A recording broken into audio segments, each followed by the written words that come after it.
Hey guys, what's up? Ah, all right. I accidentally ended my YouTube stream, but I think it's still fine, right? It looks fine to me. How we doing? 40 streams straight from Lits. Appreciate it. Appreciate it a lot. How you doing? Are you enjoying the game since you changed the tree? I see online even. Are you enjoying the regen tree? Ooh, you got the 78 back attachments. You've got into T5. Congratulations.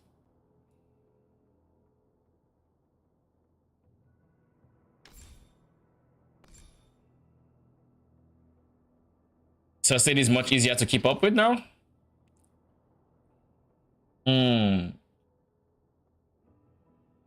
There's still a lot of downtime. Here's something you can do now that you're getting FE for relatively cheap. Or what you can do is, since you have that tree, you can go ahead and look for slates.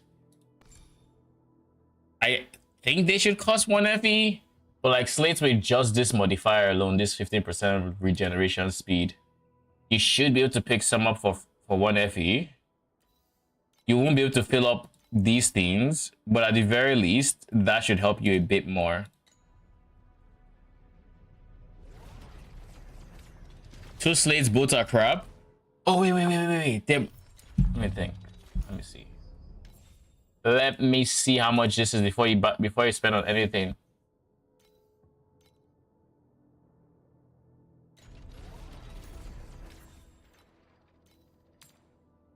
Oh no, it's 50 FE. Never mind. I thought it'd be cheap.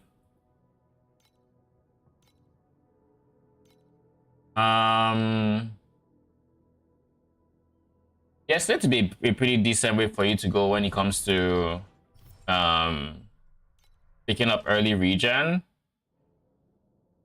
with a few FE. Having those, just having the modifier will increase it by a lot, your sustain. What do your auras look like? And do you have enough sealed mana to have all the spots full? Or you already use rejuve?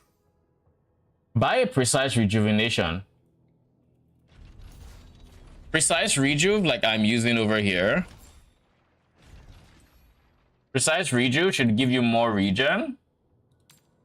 And oh, it's 7 FE. Well, this is 20. You can get it for 1 FE. It should be more regen and more life restoration speed. And I mean, rejuve in general double dips, right? Because the minions get it directly. And aside the minions getting it directly, you also get it. So they get it through you as well.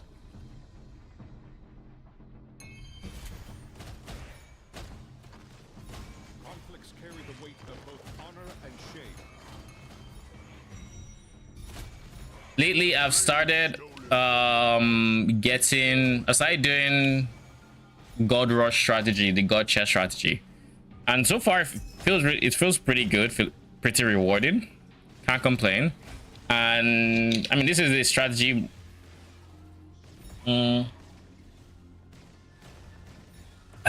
Jeez, it's a strategy that is free to play friendly, or you know, a very friendly strategy to not having pets. So it's definitely something to recommend. It's actually one of the better money per hour from what I have seen thus far. So whenever you get to T7 to, you don't see the rejuve, precise rejuve. I can check.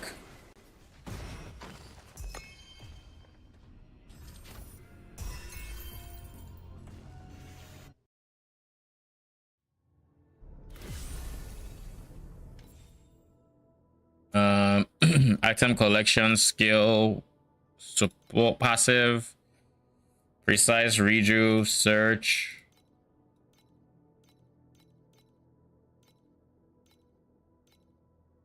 There, 1 FE, 1 FE. They're there.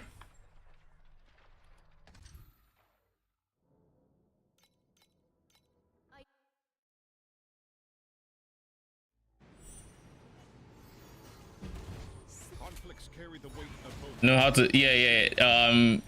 Using the bottom, what's it called, filter helps a lot. The top one is like, oh, this is the price per unit that you're buying, and then the bottom one is like overall price. So I typically only use the top one for most things, unless I'm like I'm broke and I'm looking for very specific things, like, oh, I'd like to buy compasses, but I want to make sure they aren't a full stack, so only show me things that are less than 50 FE or something like that. But in general, the top one is all you really need. Share your last message with the wind. Yeah, marked as sold now. Sure, those are some quick movers. Some will probably very likely show up again soon. They always do. The champion deserves the honor. But I guess there's also the option of Return to the earth's embrace and there's also the option of running some more maps and getting an extra FP to just spend 2. That's always an option. Ooh, ultimate ember. Holy. Oh, you do. Okay, I thought it was low life you take extra damage, full life you take extra damage. Conflicts carry It's like, you don't want to kill me, don't you? and shame.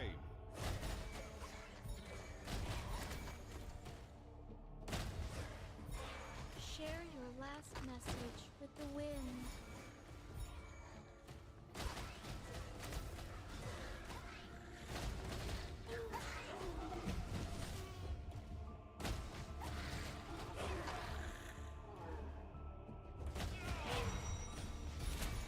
In the flame stolen from the gods, he forged the Aegis.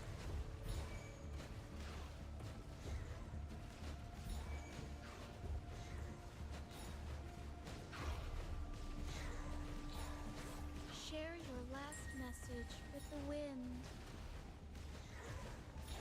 Oh wait, Enjoy this moment. The champion deserves the honor. thank you for my ultimate ember. Worship his gods henceforth.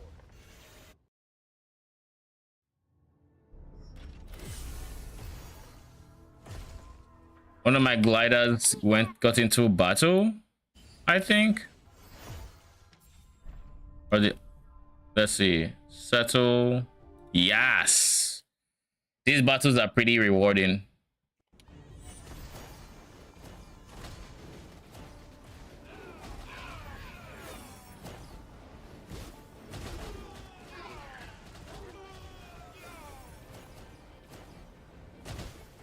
I made quite a few changes since last night. Since Earth's embrace. today was one of those days I actually got to work from home, so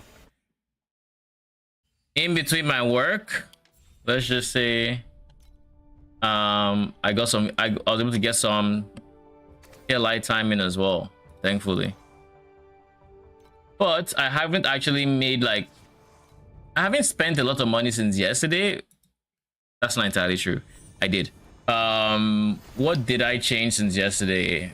My slates are slightly different since yesterday. Hasn't grown. I also changed a support gem for my rock mage idol. This was like yesterday. My rock mage, I used to run clustering sand, which was whenever they use their empower skill, they would deal big damage for a time, and then they would suck enemies in with their empower skill essentially.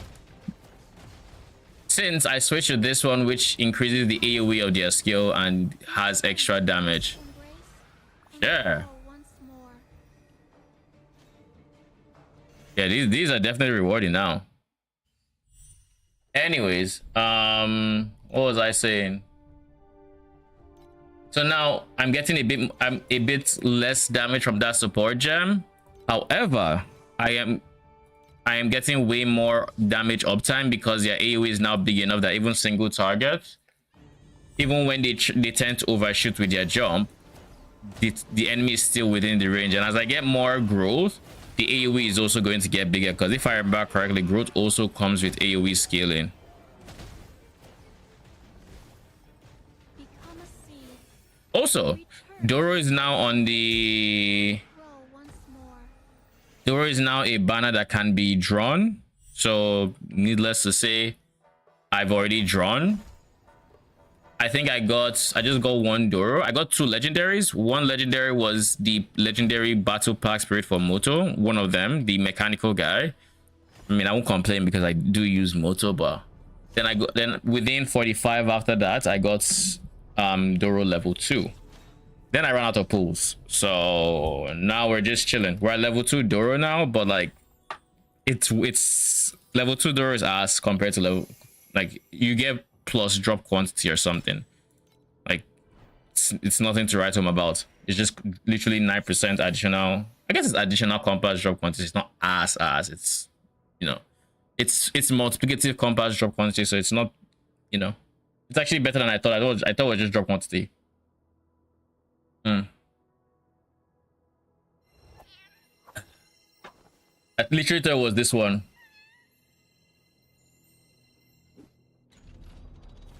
My character used to auto pick up maps. Maps don't get auto picked up if they are T8 and above. If it's for T5 maps, I feel like it should be auto pick up. I could be wrong, but I do know like tier 8 maps as an example, I don't get them auto picked up. So it's probably a case of you've reached the tier where they are no longer auto pick up. Maybe, probably. In my head, that was tier 8. Actually, is it? No, it's not. Tier 7 as well. You have to manually pick them up. It's probably just that you've hit the tier. Oh, you poor little thing. So very sick, aren't you? Now let me fix you all up. This is my first time hearing Shelly's voice. Flame stolen from the gods. He forged the Aegis.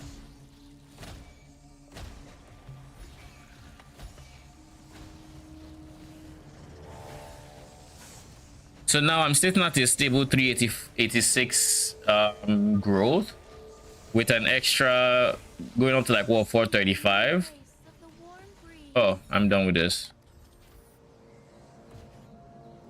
With the coward, worship his gods. Henceforth. Yeah, now I can get to 440 The champion deserves the honor. pretty comfortably, which is nice because that means we're at the,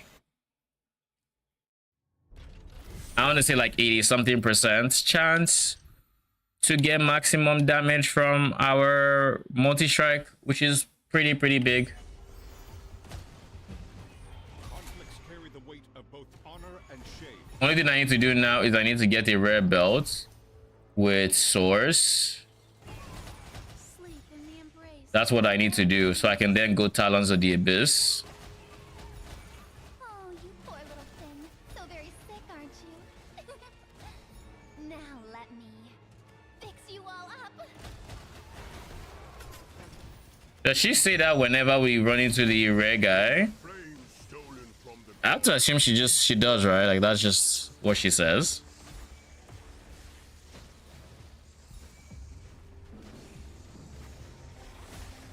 Anyways, the goal of this farming strategy is to do 3 different god mechanics while using the major talent for the god chests. It makes it so the mechanics themselves have like they literally drop nothing, but then you get these tokens up here, and after you do every single, like after you do a god mechanic like God of War or God of Might, you get a stack of that. If you get to 3 stacks, then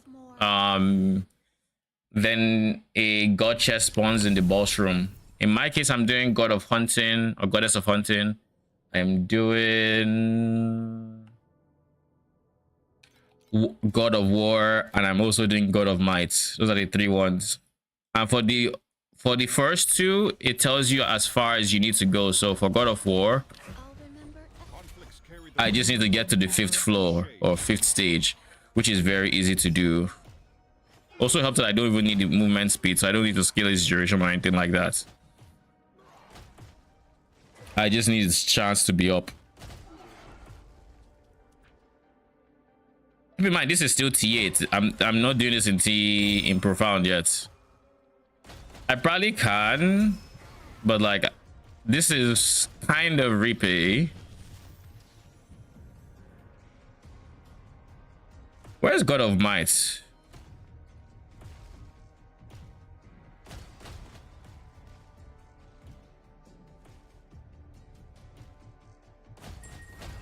I just realized where's God of Might? There. I was like, wait, how did I get here without doing God of Might? I was scared I started God of Might and I didn't do it. Anyways, God of Might needs to get to stage 7. So once we get to stage 7, we're out. We don't care to go further. This is stage 7. This is the stages, by the way. 7, we're out. Also, I DM maps that disable auras or something like that. I asked because I can see on my buffs while I'm in town. Some maps, those buffs are no longer show. Do you have the buffs expanded like this? I finally hit the place where I actually have to do +1. It's kind of interesting. Oh, Dorothy proc.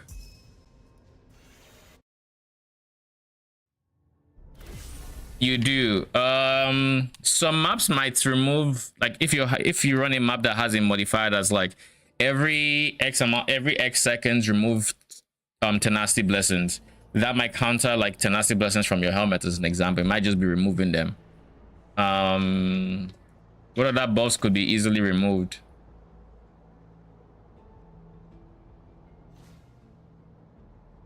That's the main one, really. I can't think of too many other ones.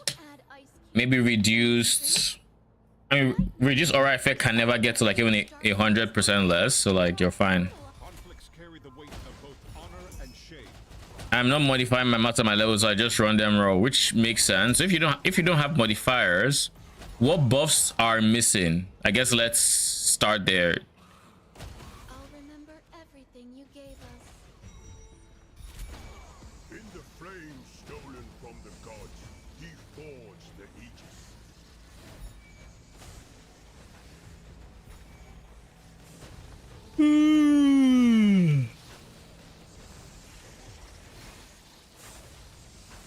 Also in Profane, I'm sure I won't be able to AFK God of Might like this.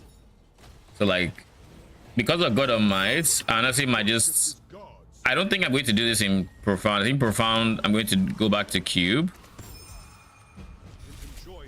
Because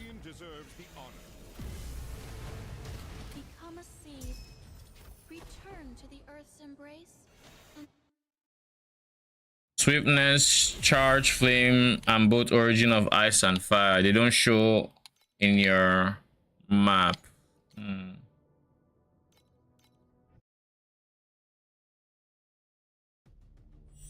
Your auras are not showing, and you have the expanded menu.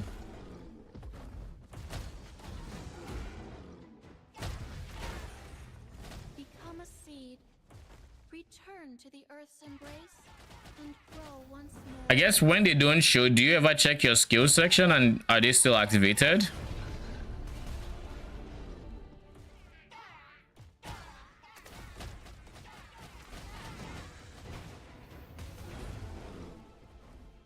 Ooh, Fated Arcana Compass. Sure, I'll take it.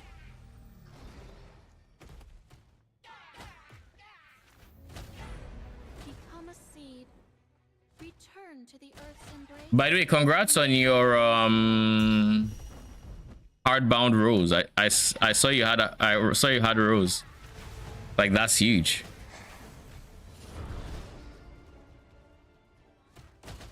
Was that the pet you got from the, what's that banner? It's the cheapest banner to roll as a new player that can be literally any legendary or something like that. Did you get rose from there?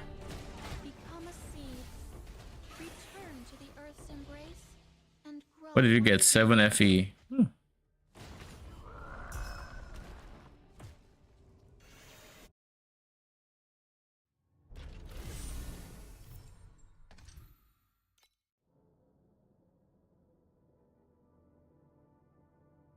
It was something free today for like logging in 7 days in a row. Was it a chest to pick a spirit of your choice or something?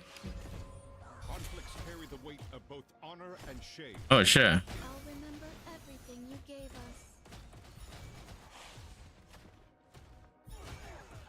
7 to 8 spirits. So it wasn't a chance to pick your spirits, but you got lucky. Oh wow.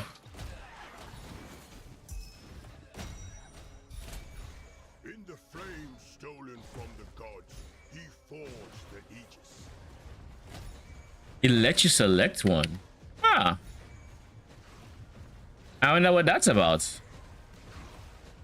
Each was like a different aspect of the maps. You know, I think I've heard something similar for like new players where there's like you get to pick one, I think one battle and one. I know there's a drop there, but that's huge. Enjoy this moment. The champion deserves the honor.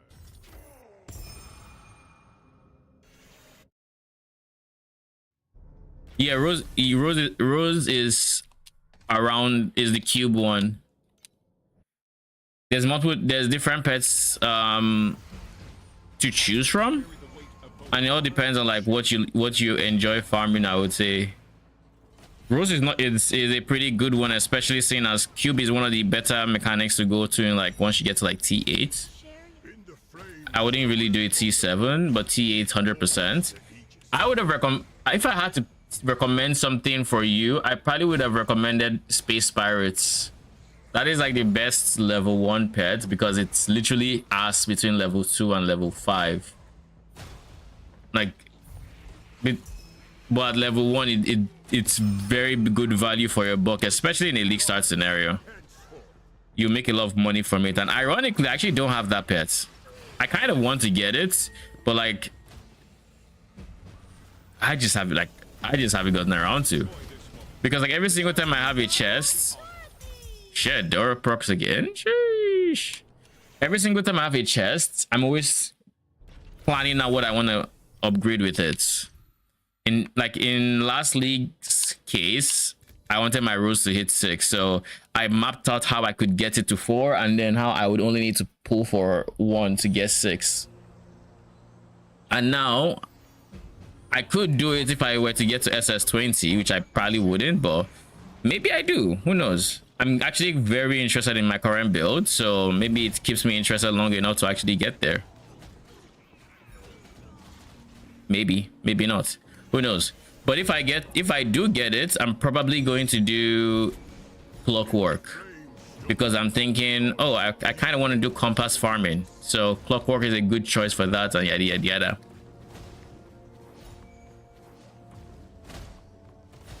I should have waited and asked you, but I just went with it. It's not a bad choice. It's actually a pretty good choice.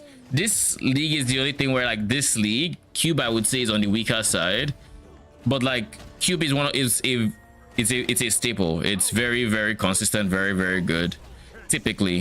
Enjoy this moment. The champion deserves the honor.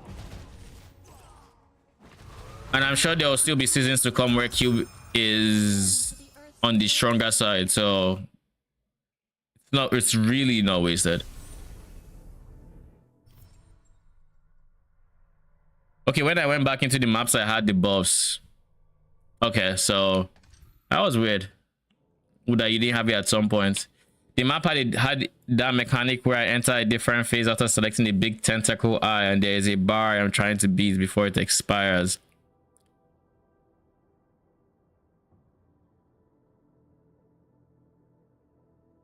He had a different phase. So you selected a big tentacle eye, and there's a bar. Are you talking about Space Pirates boss? The one where you're in a different map, and then there's a lady who is spinning and shooting and doing all these other canon things and whatnot. That one? You don't know what the mechanics are called? Oh shit, Dora procs again. Yeah, I mean, that's the expectation, right?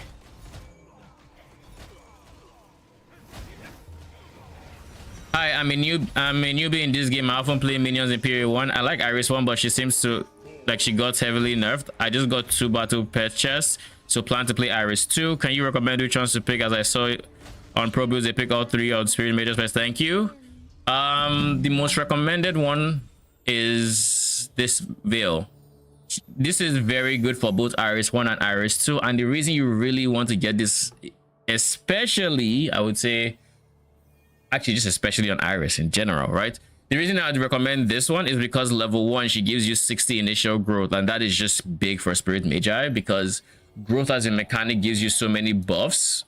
When you get to 200 growth on your Magi, they get increased chance for enhanced skill. This is more Iris 1 specialty, enhanced skills, but like they all benefit from it. Every single 8 points in growth, you're getting additional skill area, and they're also getting some damage. If I can, skill area and bonus every stage, physique, and then when they get to stage 5, which is 500 growth, they get additional damage.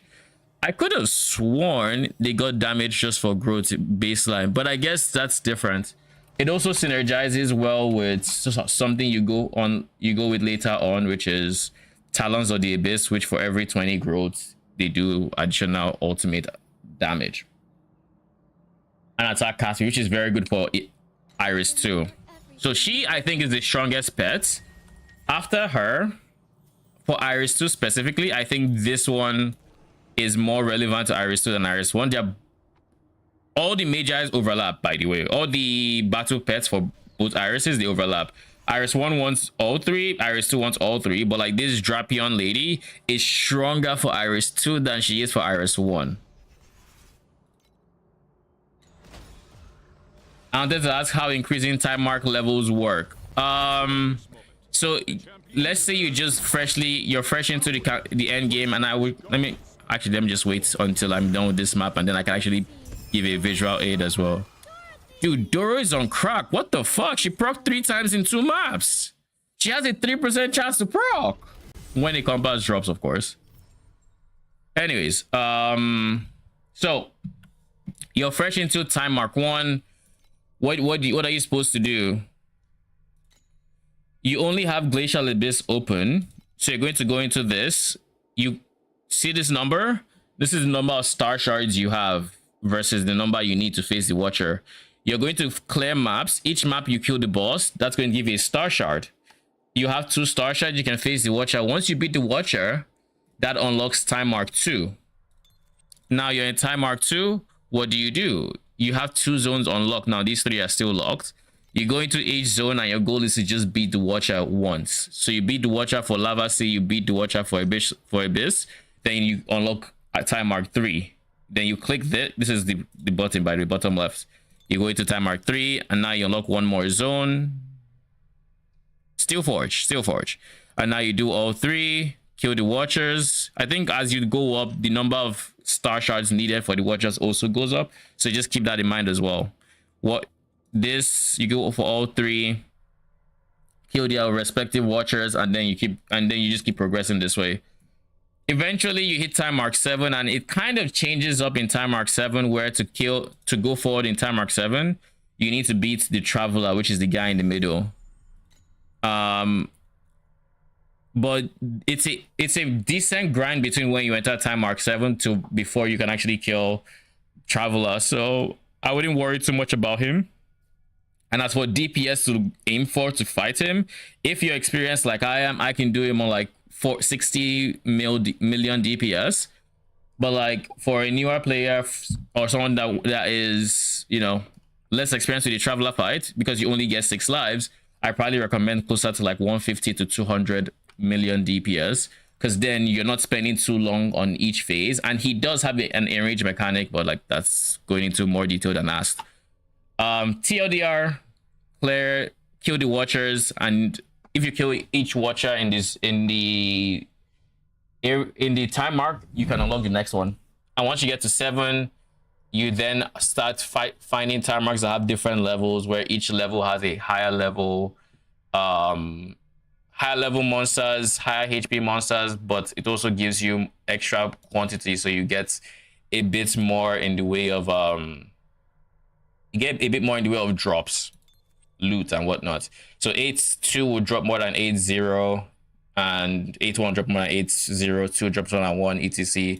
And then Profound just throws that all out the window, and now you just have Profound. So Drapion and Sprite instead for Iris 2. I would say the order that you should prioritize for Iris 2 is Sprite is the priority, then Drapion, then Original Sin. That is the order I would go for the legendaries for Iris 2. And I'll get them to level. I'll get the level 1s first before I try to level any of them up. Like, I got my level 1 Original Sin from the guaranteed chest this league, so I didn't have this until this league. And the reason why I would pick Original Sin last, this is a very decent effect. The problem with this is it gets very annoying to make sure 2 of these 3 stats are equal, like dexterity and strength. It gets very annoying, and if you get a slate or something while leveling that has any of these stats and they are no longer equal, you just lose that bonus. So it's something you'd have to just keep in mind that it's a thing when you have him, and it's kind of annoying to deal with. Whereas this is just for Iris 2, the origin effect is very, very strong for your early on your regen, because origin gives you regen through Frost Magi. It's also giving you damage through Erosion Magi. Iris in general loves origin effect, but Iris 2 loves it even more. And then growth, I explained it earlier, but growth is huge. So this is just, she's big. And then basically this order. How do you get the level 1s? Is there a way to get them? I just got the white and blue common pack spirits. For battles, the banner you go to pull on is called,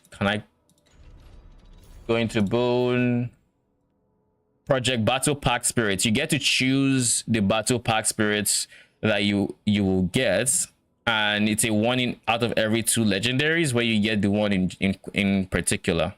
So you click PYO rate, which is pick your own pack spirits. You go to the one you want, in which case I want to get Silent Veil to 6. So I just pick her, confirm. And then whenever you have battle pack spirit crystals, you just send it, and that's it. You did that. It's bad RNG. Yeah. It's the way the pack spirits work in this game is you get up until 50 pulls. It's about a 1.5% chance to get a legendary. But from pull 51 or something, each pull increases the rate by 1.5%, something like that. So 51 is 1.5, 52 is 4.5, and so on and so forth. So once you hit 50, if you're drawing every 10, you're getting further and further into pity. So it's like it becomes way easier to hit legendaries. And if you hit something that is not the one you chose, then the next time you also get a legendary, it will be the one you chose. Thank you. Can you tell me which is the difference between Rock, Erosion, and Thunder in game? I saw some hero ranks, so I'm confused. The TLDR on the different magi and why you pick certain ones is I can actually just show you. Rock is just better mobility. His ultimate skill is a leap, so you get to move around as fast as this when you're going Rock. The problem is, you see this bar here?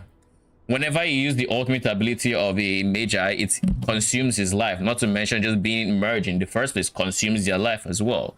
So before you can actually comfortably do that, you're going to need to skill a bit more and get like regen from different sources, combined with your third hero trait called Nurturing Breeze, which gives your life regen and bonus life regen to your magi.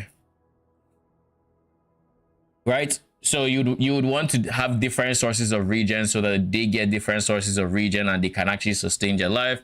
And so when you merge with a rock, you can do this without just finishing this bar at the bottom and having to reconjure every 2 seconds. Like once I hit there, I can't cast again. I have to wait until it fills up. And my speed is pretty quick to fill up, but like that's because I have uniques that buff it, like this one giving me reconjuring life per second, this one same thing, while reconjuring regenerates, etc.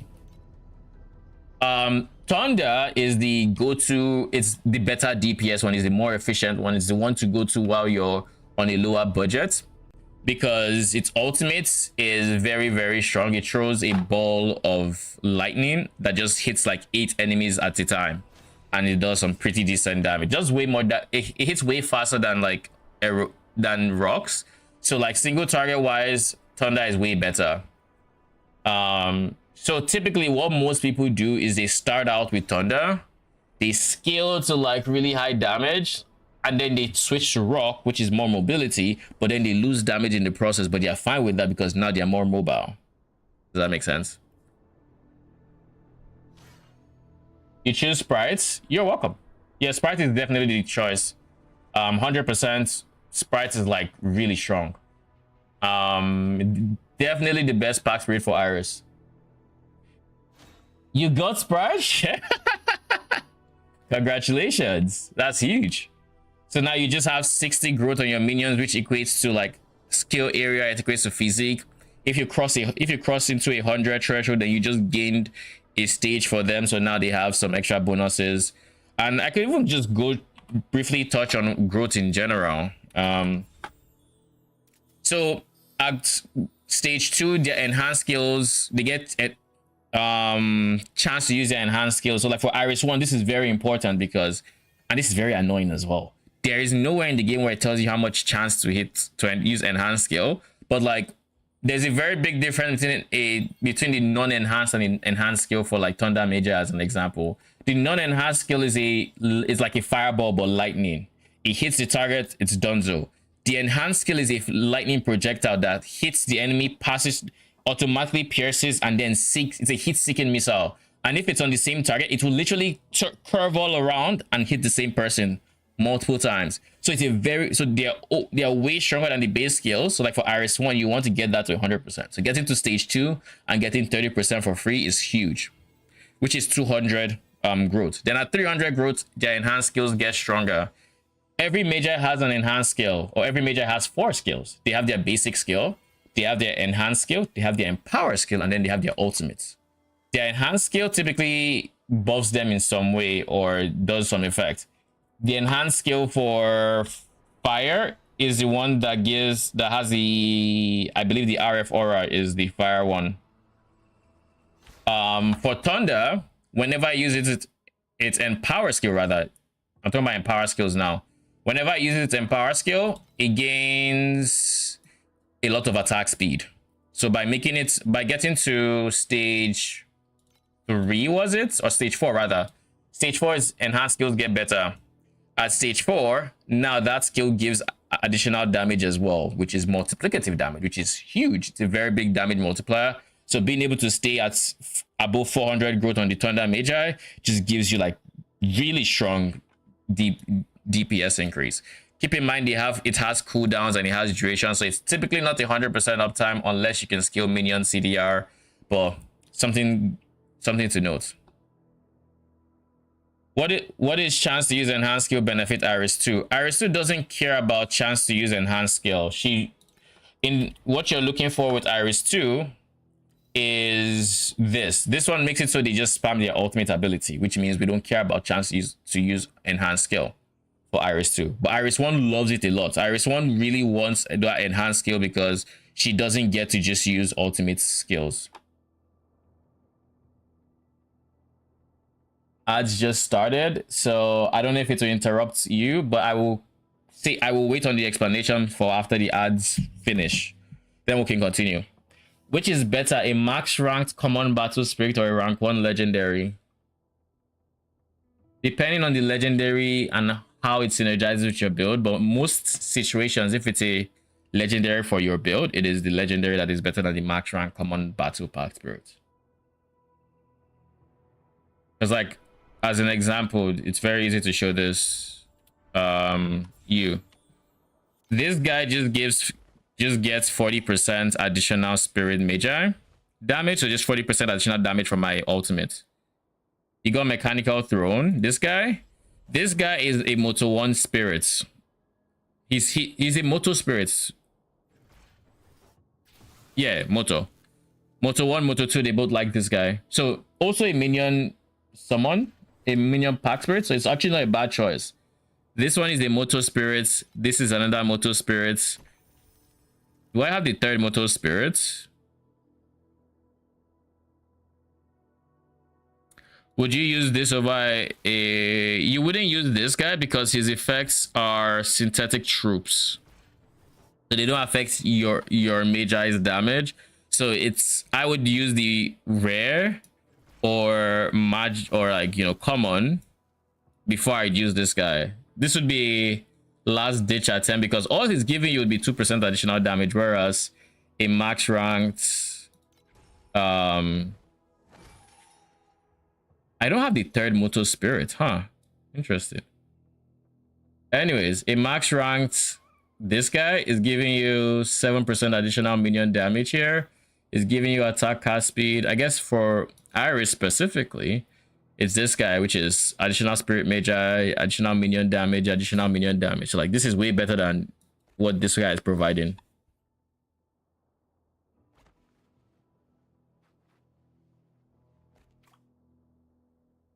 Who is the guy I'm missing from Moto? I'm missing a Moto Pack Spirit. And I'm not sure who. So let's check. Because I am curious.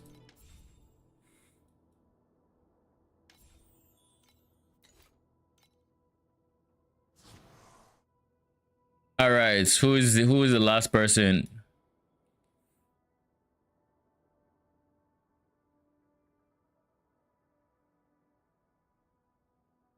I don't think there's another one.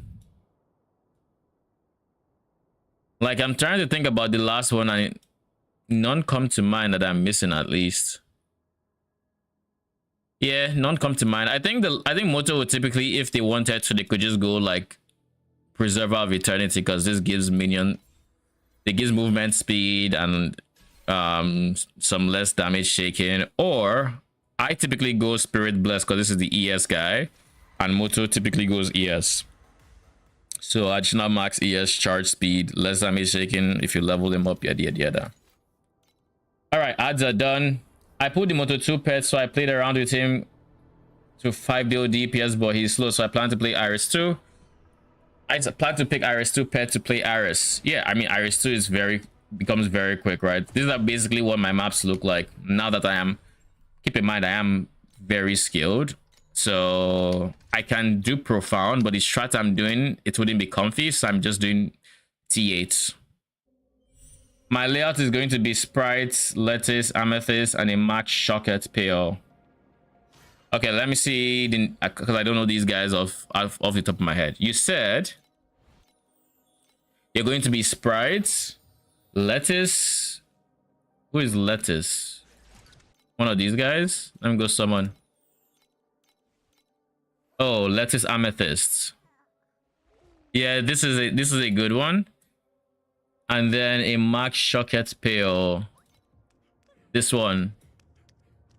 Yeah, this is a good one. Yeah. Sounds like a solid layout.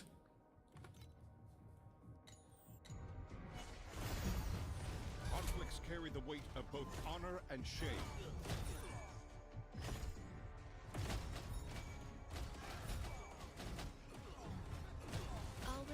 But yeah, the speed at which we can jump around with the rocks was one of my biggest reasons I had for trying Iris 2 this league.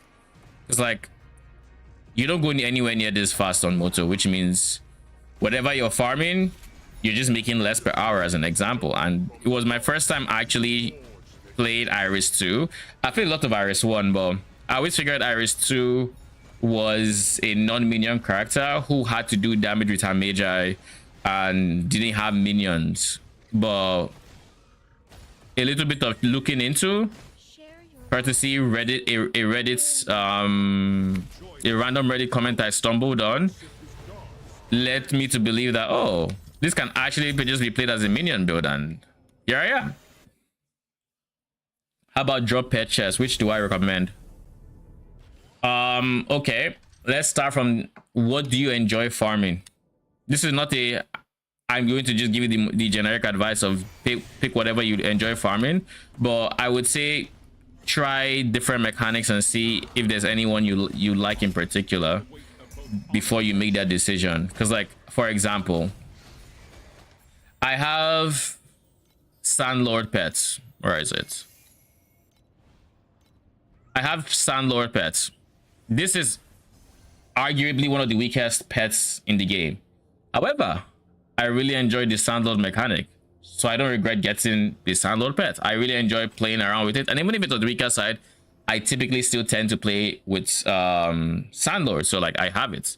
And if I had to pick between Sandlord and, let's say, Alice, I'd pick Sandlord, if I'm being honest, because Alice needs a different... Alice is a long story, but Alice needs something else to really shine.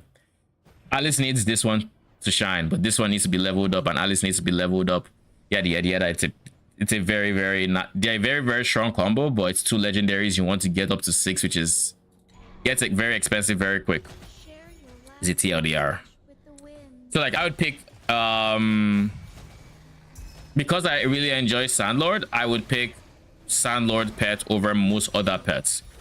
Arcana will make way more per hour than Alice, than Moon Shadow, but I still pick, you know, that one. So let's start with, what do you enjoy farming? Have you tried the different mechanics? Because if you have and you don't know their names, I can describe what the gameplay looks like, and from my knowledge, which, you know, I'm pretty experienced with the game, so I kind of have a feel for what pets are decent and what pets are not great. So some people play with God of Might as Iris too. God of Might doesn't have a dedicated pet, but like I'm using God of Might for I'm not farming God of Might. I am using God of Might to get God chest at the end of my map, which is where all my loot comes from in this strategy, which is honestly the most popular strategy, and it's actually free to play friendly, so something to keep an eye out for as well. But anyways, there is no pet for God of War specifically, and realistically we don't even know how strong this is going to be next league, so I wouldn't bank on it. What I will say, mechanics I can recommend that are typically very good for as a first pet. In my experience, the pet for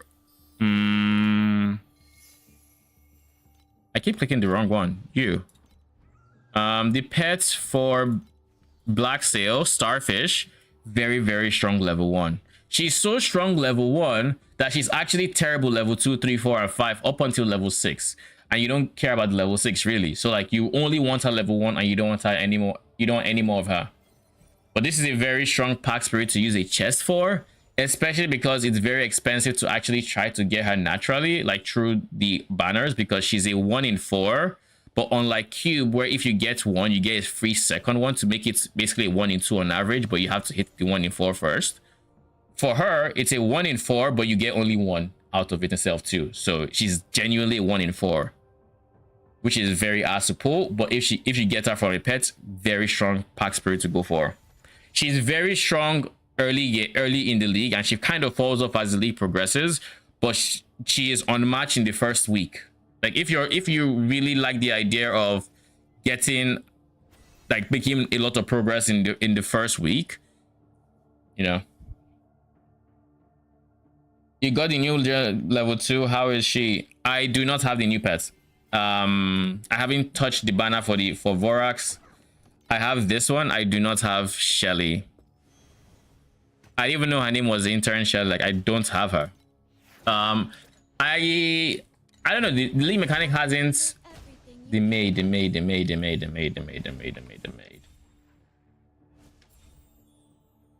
Oh, you mean Doro? Oh, this one. Yeah, this one is. She's a compass pet.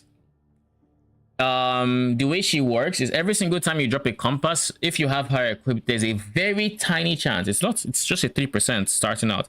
A very tiny chance she procs, and whenever she procs, she's going to drop 5 to 10 extra compasses.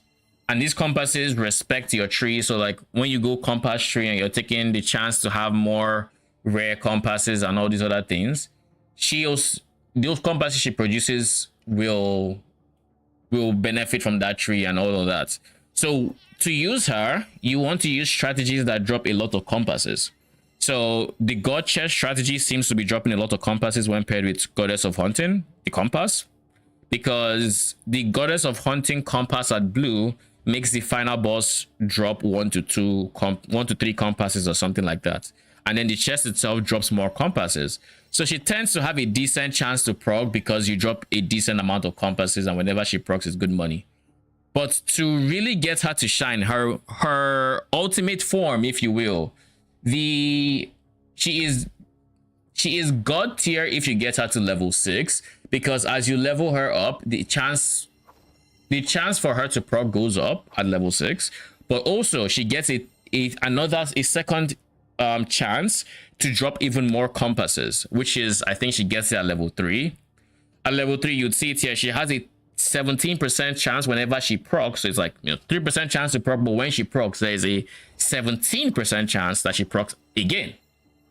So she double procs, and if she procs again, it's still the same 5 to 10 compasses, and then that number also goes up as you level her up. So when you get to 5, that second proc chance becomes 34. So whenever she procs, she then gets a 34% chance to proc, yada yada yada.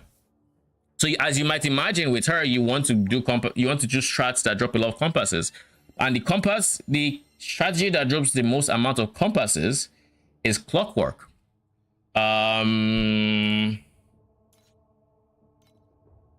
This is the Clockwork pets, and the way this second mechanic works is at the start of your map, you're going to click a clock and you're going to choose a bonus.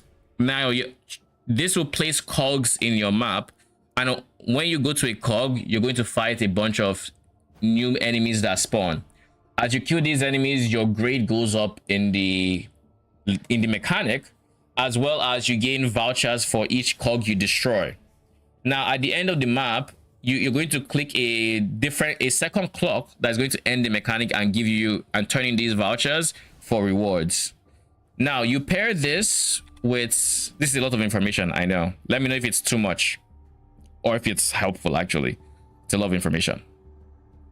But you pair, when you use the compasses, the compass highly skew the vouchers you get from being random, like, okay, this is flame elementium, this is, or flame fuel rather, this is compass, this is gear vouchers. It highly skews it towards compass vouchers. So now most of the vouchers you're getting are compass related. So now instead of getting maybe 1 or 2, you get like 6 vouchers, and one of them is compass or 2. Now like 5 of them are compass, and like 1 is not, or 2 are not. Then when you turn it in, each of those compass vouchers drops a number of compasses, and each of those ones can proc Doro. So now you understand the synergy. That is how they synergize with each other.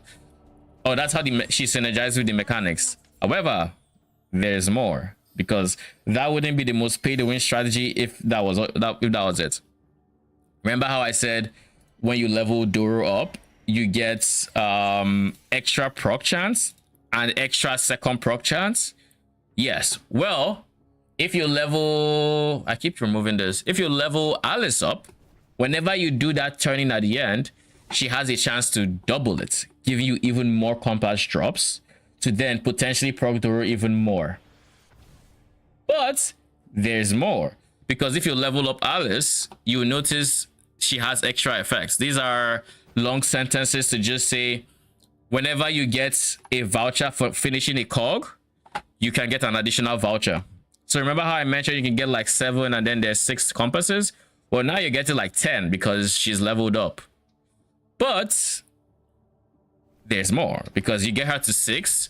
This 25% chance to double becomes a 33% chance. So all of a sudden, you now got to get into the situation where if they are both level 6, you have a very high chance to double the clockwork mechanic.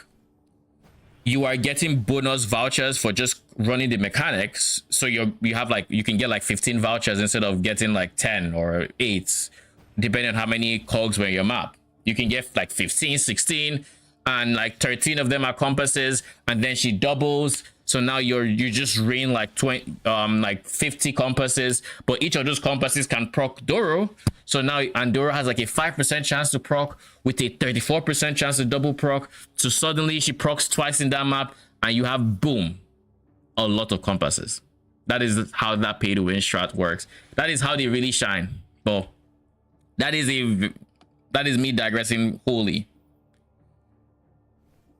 All this to say, if you can find a good compass strategy, she's actually very good. And the most meta farm for her, because of how strong it is gated by an expensive compass, because they're making so much per hour making with this combo that they can afford to pay 95 FE a single map for this compass.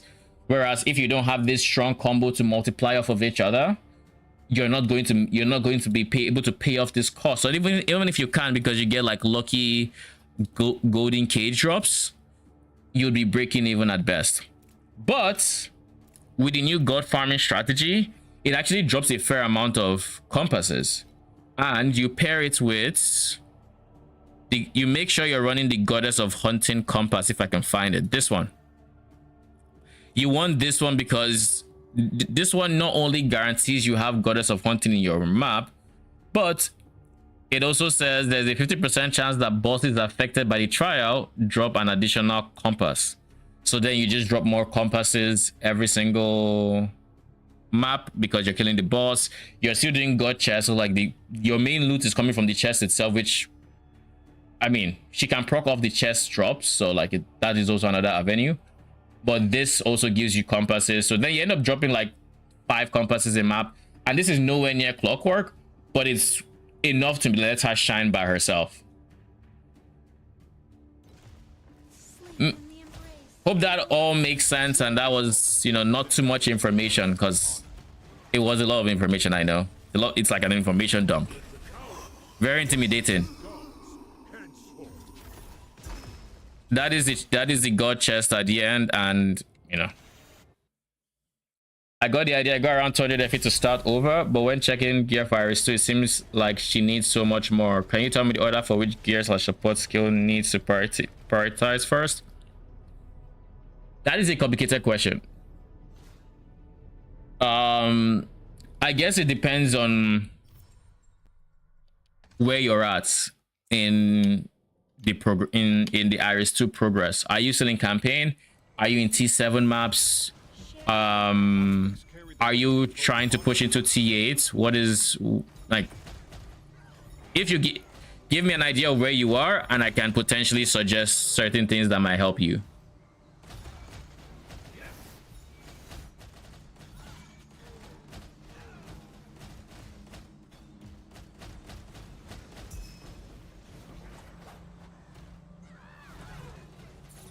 But as a rule of thumb with Iris, if you're in T7, your biggest and main priority is damage uptime. Your very first priority is solving regen, because by solving regen, you allow your minions to just DPS for longer, have better DPS uptime, which in turn equates to DPS. So while you're on the lower budgets, regen is unironically a damage affix. That is how you should see it, because otherwise you're spending more time reconjuring than you are actually DPSing.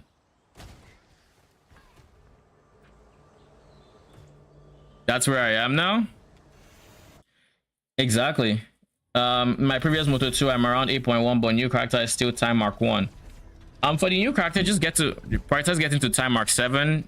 At this stage in the league, there's lots of cheap uniques you can look out for.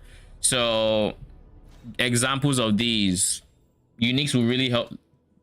They would really help you out to start out. So Fiend Crown, get a good Fiend Crown with like decent minion damage. This will run you a few FE, very big damage boost. You have a Moto, you probably already have a Fiend Crown, you can just pass over to Iris. Friend Nemesis. That's a chest piece I am currently using. I do believe it's armor. There, this one. It's a few FE. it's a lot of initial growth, and if you did manage to get sprites, that means you now have this combined with sprites will easily give you 100 spirits or 100 growth, which gives you some extra area, just some quality of life, but it also reduces the time they spend reconjuring. So if they were to run out of life, this makes them boost back up faster. So even though they did degen to empty, this shoots them back up. Or alternatively, you can also consider a mere eternity, which is a lot of it.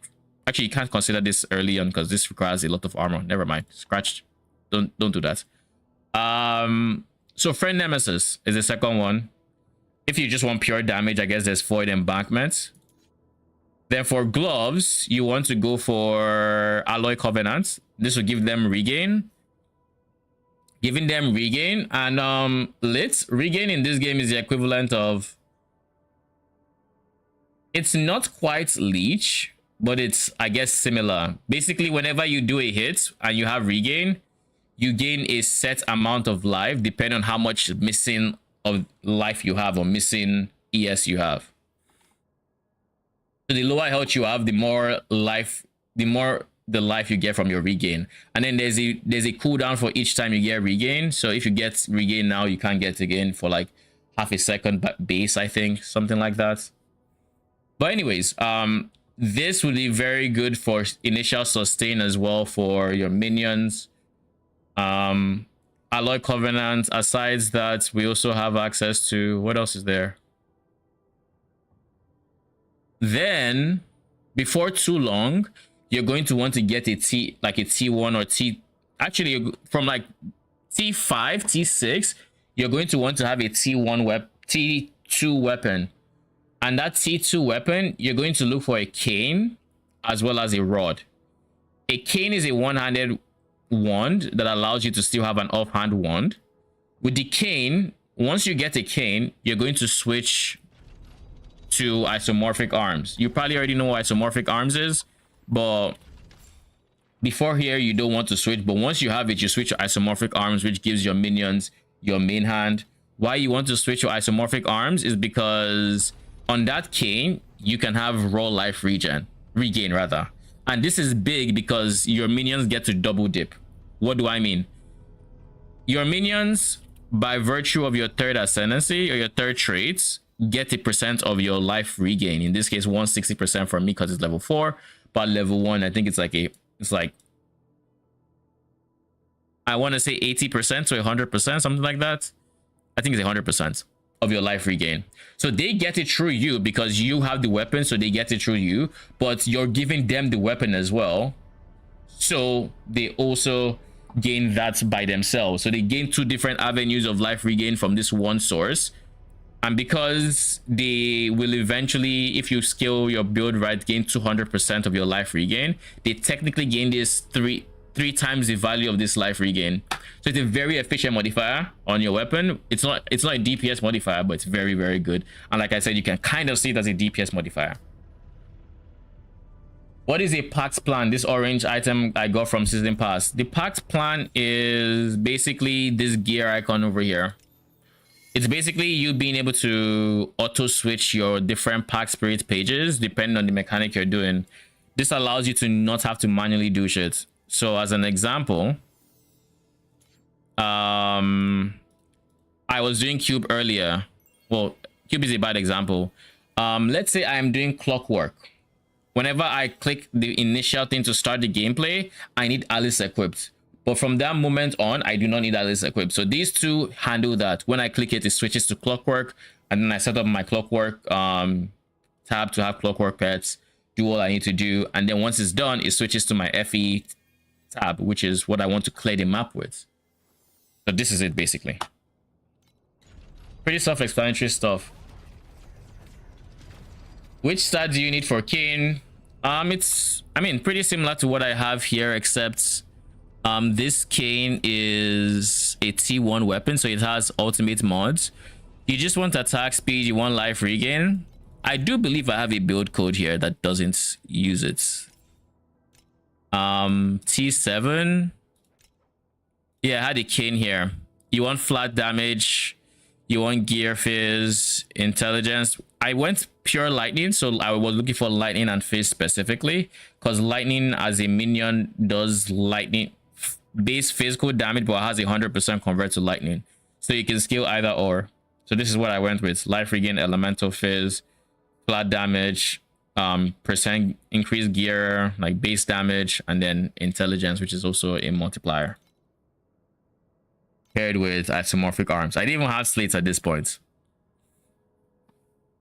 This was literally my, this was like my day one tree after I killed Traveler. Because I killed Traveler within 24 hours. T7 Traveler. I'll share the build code in case you need it. This is my T7 one. I wasn't making consistent build codes because I didn't plan on making a guide this league. However, I did make it because I do know people tend to ask, and I would rather have something to show in order to help guide people. But this is closer to what you're aiming for your set, for like 200 budgets. This is closer to what you're looking for because all these things have dropped in price. So Friend Nemesis is cheaper. This is cheaper. Double Horn Ring is cheaper. Some people build Iris 2 with energy shield but life base. Saw them on pro builds. I haven't seen these people. I don't know what you're talking about. I have heard people talk about it. I just don't, I can't relate to why you would want to do this because you're already incentivized to get so much life regen. Why then have to bother scaling ES and ES charge speed and all these other things when you can just go live and really lean into the regen? That's the way I see it. You know, I don't think there's much of a reason. Well, I guess there is a reason, which is ES has bigger pools, so you get technically tankier to max to like one shots, but at the same time, you lose out on even if you go like, even if you're not low life and you're going like hybrid for the first half of your life, which is the ES portion, you have no regen. So that can finally, once that empties, you kind of it just doesn't exist. But you also don't have the armor to mitigate the 42nd portion, so like it's kind of awkward. Anyways, that is kind of what I recommend to try to get into like tier 8s. This build is 2 billion damage, so it's further in than just T8, because I think I was doing T8 from like 1 bill. But if you get the things this build has to start, you'd be in a pretty good spot. So I'll share this build code as well, and I'll put them on YouTube as well. T7, then 2 bill.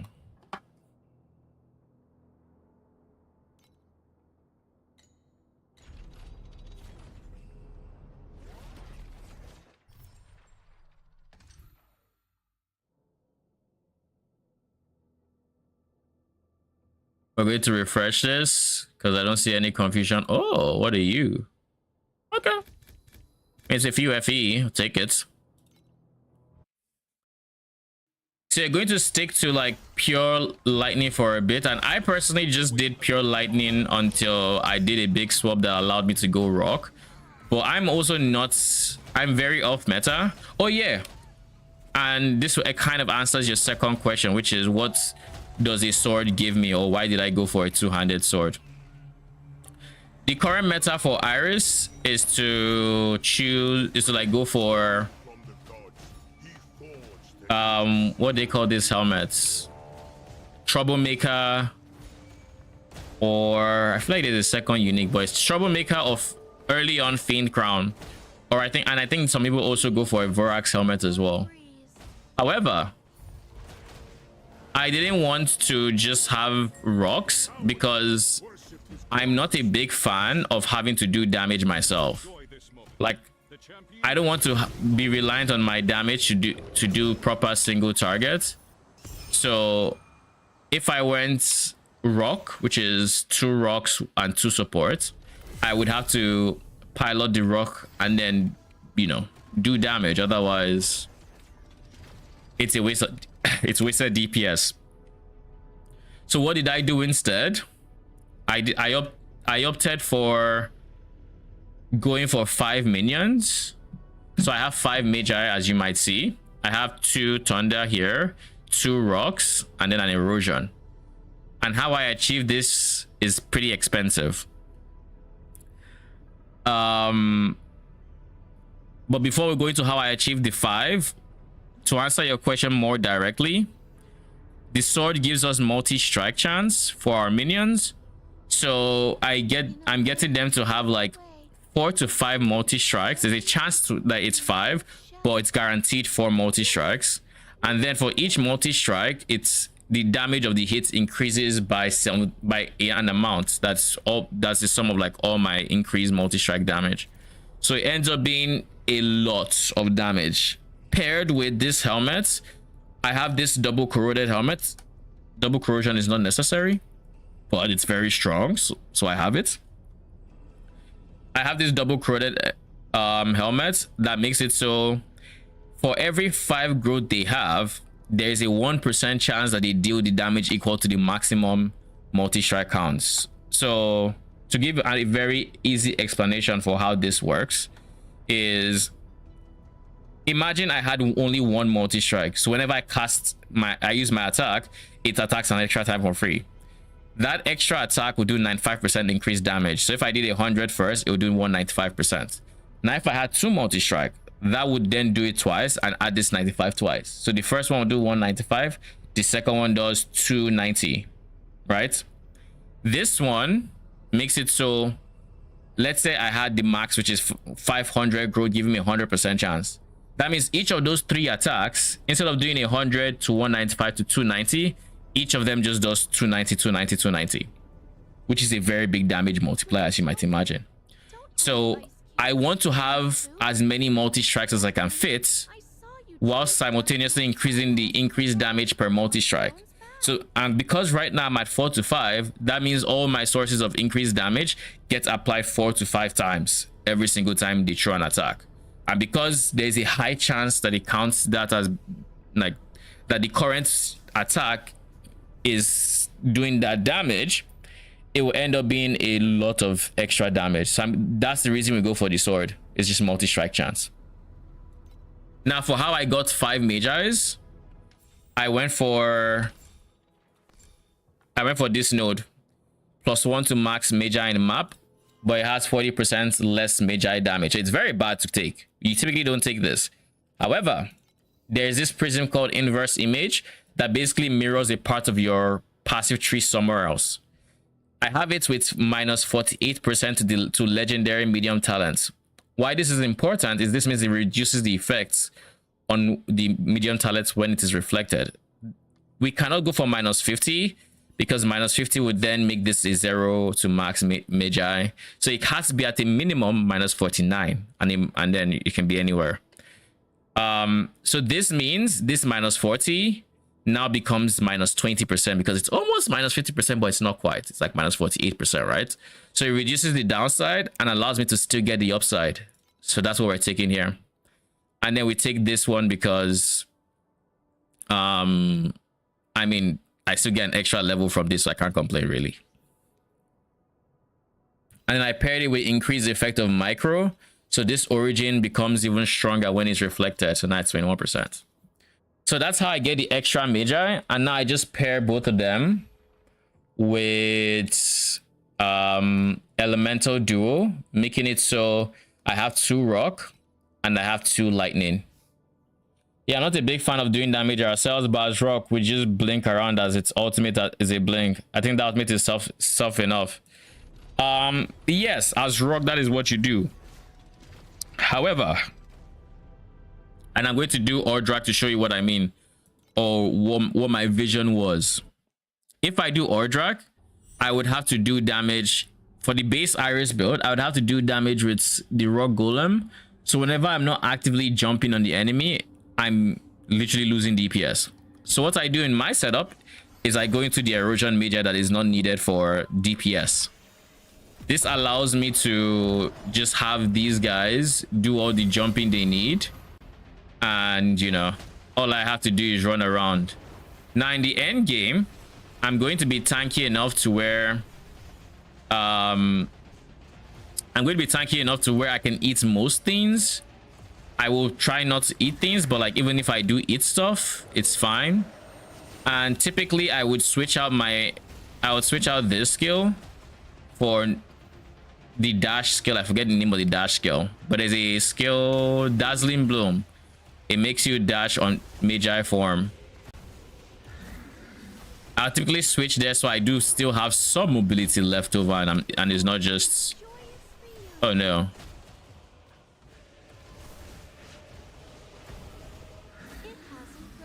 I entered the wrong Magi.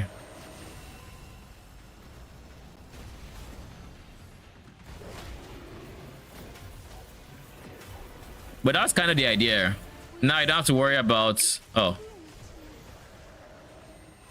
I keep entering the wrong guy.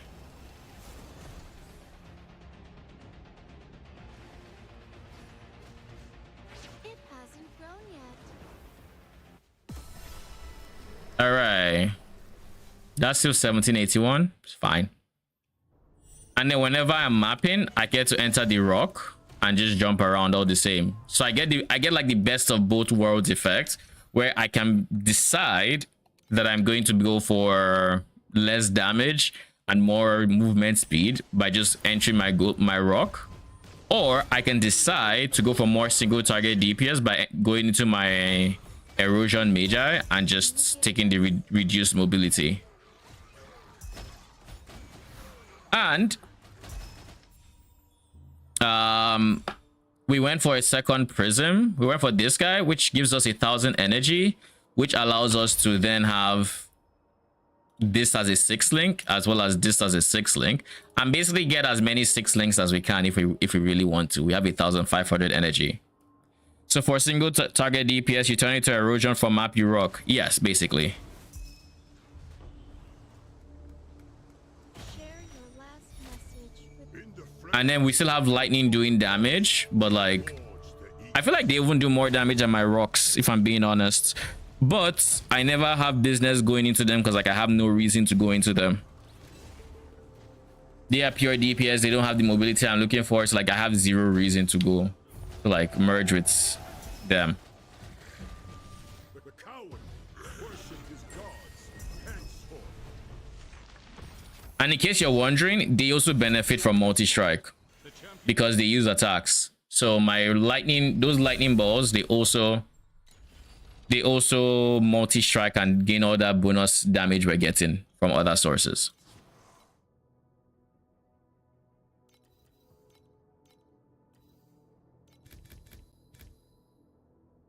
I have almost 7k Netherrealm resonance.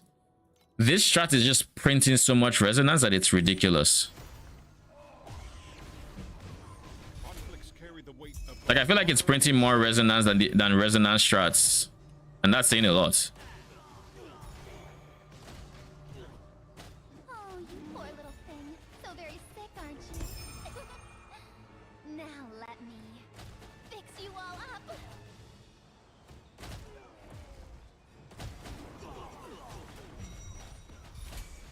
In the flames, I'm back. Welcome back. I think as for some people, I think they use Green Phantoms to trigger additional minion per transfer, I think.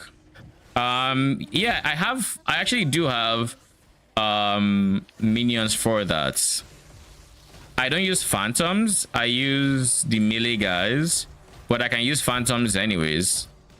I just think Phantoms are way more visual clutter is all. worship his gods henceforth. Become a Thank you some more. return to the earth Enjoy. and grow once more. I just think there are a lot of visual clutter with their beams, so like I kind of just don't want to see it. Did you play ARAM in League? Not much. I was not an ARAM player, no. I didn't like it all too much. Something liked I used to learn League. Of both honor Well, you can probably use it to learn League. That's kind of what it's most useful for. You won't learn macro or anything like that, but you learn character control. And you learn what the character you get does. Yeah, there to a pretty much degree. is no macro, eh? Yeah, like there is, but like Forgot about that. not really relevant in the other game, if you will. But yeah, I also use synthetic troops for additional damage because you just kind of need to, if for multiple various reasons. Like our gloves has this line that says additional damage for every minion you have up to 7 times, so you want at least 7 minions. But then give me a second, let me look at these guys.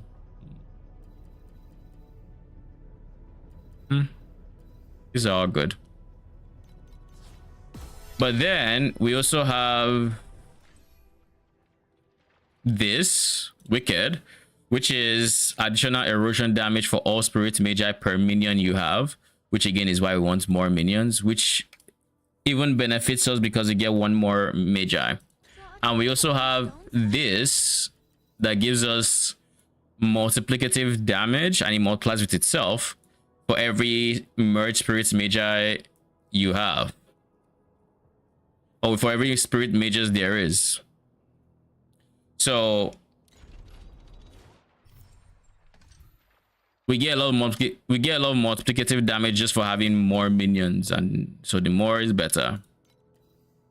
Is a good rule of thumb. Is your build cheaper than the usual build?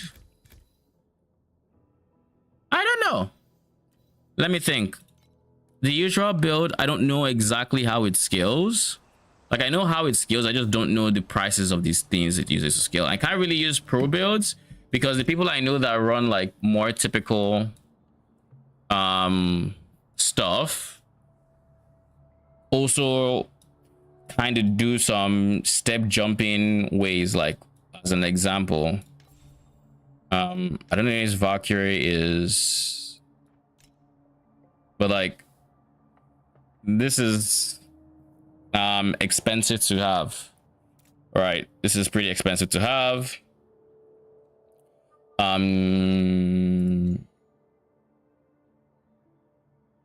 know Valkyrie from the Iris Discord.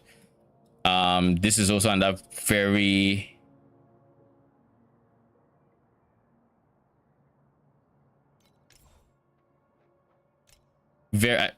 experimental and expensive setup. Also pretty good. I think in general they're all going to be expensive. So I don't really know whose is more expensive, but I would like to say that mine is relatively cheap because this helmet, so long as you're not going for a double corrode, is very cheap. So like this helmet is very cheap. This weapon, the base, because you just need base affix, you don't need 63%, but base affix is 1 FE, so like the base is cheap. Crafting of course is a 2-hander, so it gets expensive to craft the 2-hander, but that's for every, you know, T1 item.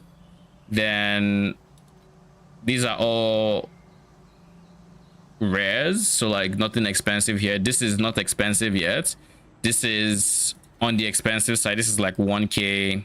It's getting cheaper, but it's like 1k. For this roll is, you know, 1500 right now. But the real expense, I would say, for like my build was not that expensive until yesterday's swap. On top hero rank for Iris 2, like for SS20, if it's like for SS20 and or drag them, I'm going to be cheaper because I've not scaled that much. I haven't spent as much, so I don't quite have their damage. If you're talking about the final end game build, will it be cheaper? I still don't know actually, because I haven't price checked these things. The things I'm changing, I don't know, you know. I don't know. I have absolutely no idea. I hope so. I also hope it performs better, like it's more efficient, but I don't know. And I honestly, I can't really tell. Like that's just the TLI way. You can't really tell. Like you can make an upgrade that you think is an upgrade and it ends up being a side grade.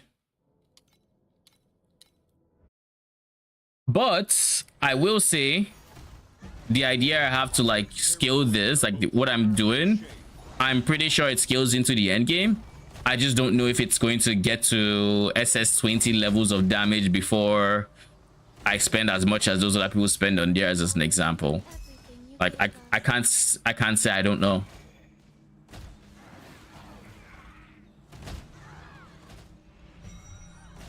But it is what I'm doing. It is what I find fun. I didn't want to follow the meta way because I tend to like doing my own thing, and I'm just doing my own thing anyways. And I like the concept of having 4 DPS minions versus having 2, whereas I'm one of the 2, you know. So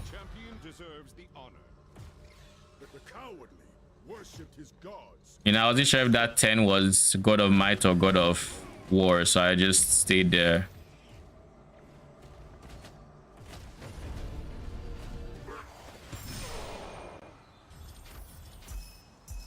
Can I send you my current build code? Sure, I can make one. Plan to play around until next weekend for free share. All right. What are you thinking of league starting in free share?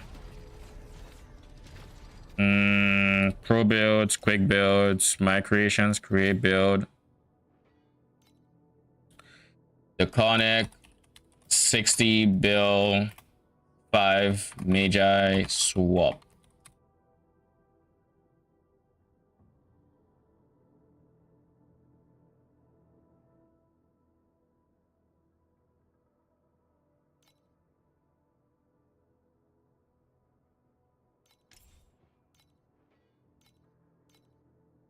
This is my current build code. I believe I was 60 last I checked. I haven't actually tested my DPS, but I also don't think I've made any upgrades that would require me to test my DPS. So that reminds me, I feel like I wanted to switch this when I had more of these.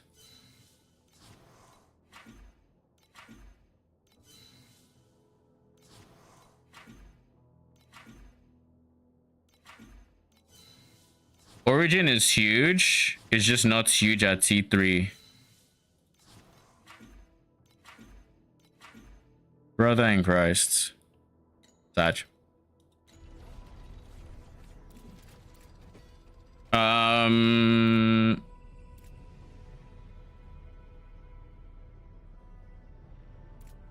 This is my last Goddess of Hunting compass. I'm basically done with the sample size. All right, let's see how much I will sell these things for, I guess.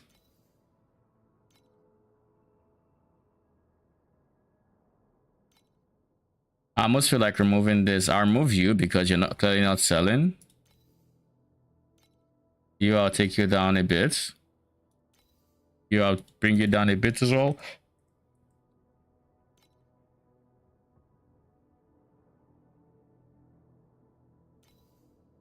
How much are you going for?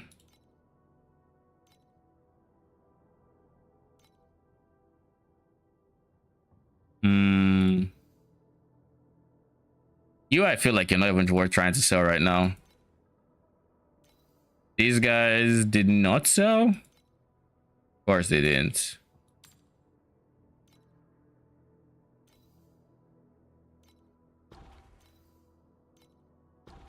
All right. What are the most expensive drops I got from doing this strat? I got a lot of raw FE, so like it's going to be very hard to track it because I have so much raw FE now. I also got a shit ton of Netherrealm resonance. I'm going to sell most of them because I'm probably still going to do the strat for a bit before I go back to cube. Actually, yeah, I'll sell all but one stack, I guess. I'll sell them all for 38 because I want them to go quick. Oh, I already repriced you. Okay.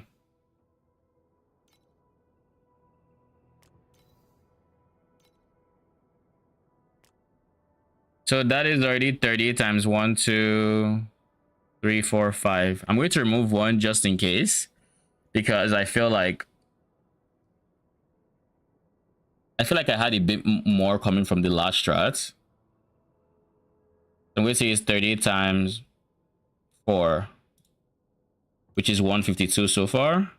Wait, times 5. 1, 2, 3, 4, 5. Leave this one out. Okay, plus 38. 190.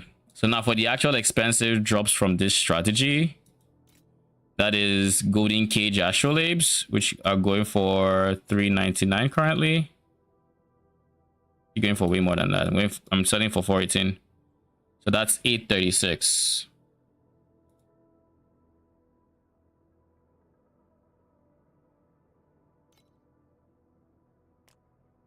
All right, cool. Then clockwork astrolabes are also expensive. They're going for 99. So that's another. I got 4 of them, so 396. So that's already 1422 I've made thus far. We haven't really sold anything yet. Then we have Arcana. We got just the one, but the one is going for 40. So, you know, can't complain. And then we got a bunch of different compasses, like actually a very healthy amount of compasses. But let's start with selling the Ascendance. This is under 235 FE.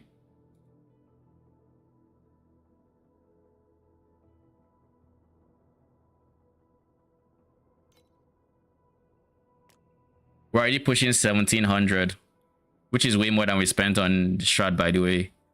So in terms of is it profitable or not? Yes, profitable. Do keep in mind I do have Doro, so that also increases my compass drops. But thus far, I haven't gone into the deep ones that Doro would have actually increased, which is the purples and the blues, because I don't think Doro really dropped any. Like the golden cages weren't influenced by Doro. I think the Fated Arcana was. I'm not entirely sure. I don't fully remember. I could be wrong on that, but I suspect it was. Clockwork astrolabes. I don't think any of the astrolabes were Doro's work, which I don't know if that concerns me or not. Maybe it does. Maybe it doesn't. We'll see. Anyways, this is another 344. Selling the compasses, purple ones, for 8 FE each. I got a lot of them. I think the reason why this strategy is so good is because the chest drops astrolabes guaranteed, I think. Or not guaranteed, but very high chance to drop astrolabes. And there are some really strong astrolabes, like Clockwork is an astrolabe, Golden Cage is an astrolabe. So these are things you're dropping semi-regularly, actually. Maybe not the Golden Cage, maybe that's less so, but like in a set of 99 maps, you're probably going to drop multiple Clockworks. You're probably going to drop maybe one, maybe none. I haven't run enough to say for definitively that you do, but experience thus far suggests that you do. 335 is how much I got that one for. And then Onslaught Might. Oh, and this is why Might is actually good, because I think it's Might that drops these Might compasses. Because I notice is when Might ends that I tend to drop these Might compasses. So these are going for 271. So that's an extra 271. Going to the mix, where it's currently sitting at 2303 total.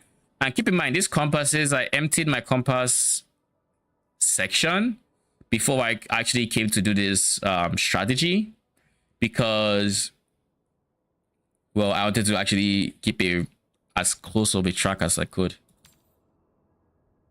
Even flourishing mites are good, so that's another 127.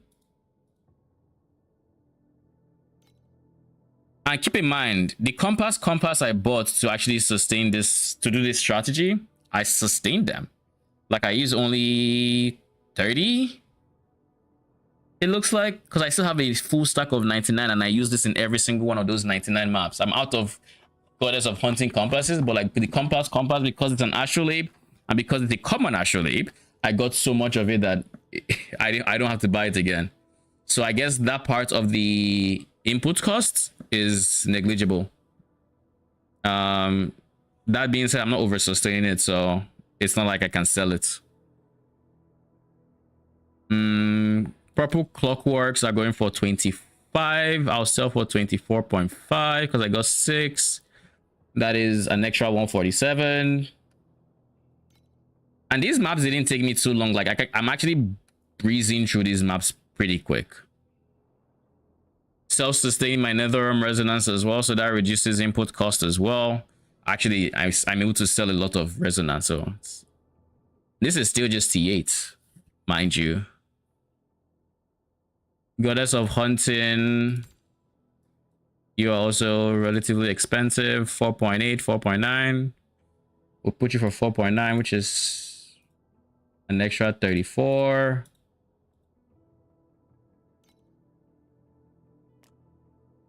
Legendary War is cheap this league. Huh.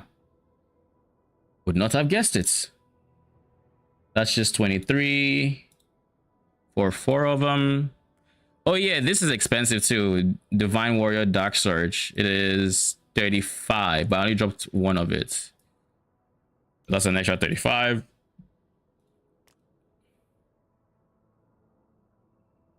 Are there any others that stand out as expensive?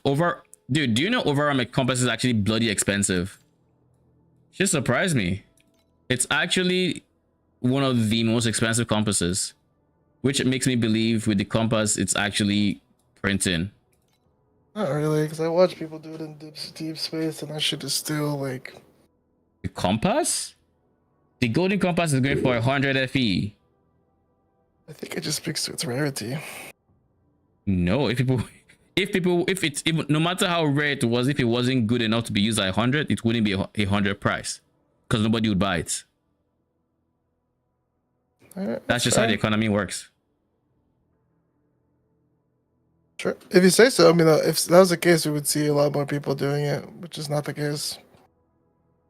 You're talking about people in the people that have T8s. level 6 stats from last league. You're talking about people in T8s. I said deep space. If the people in deep space, if the people in deep space aren't using it, then it wouldn't be that price.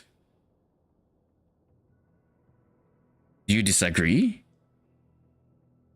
Oh, it's all. It's more it's more expensive than for compass.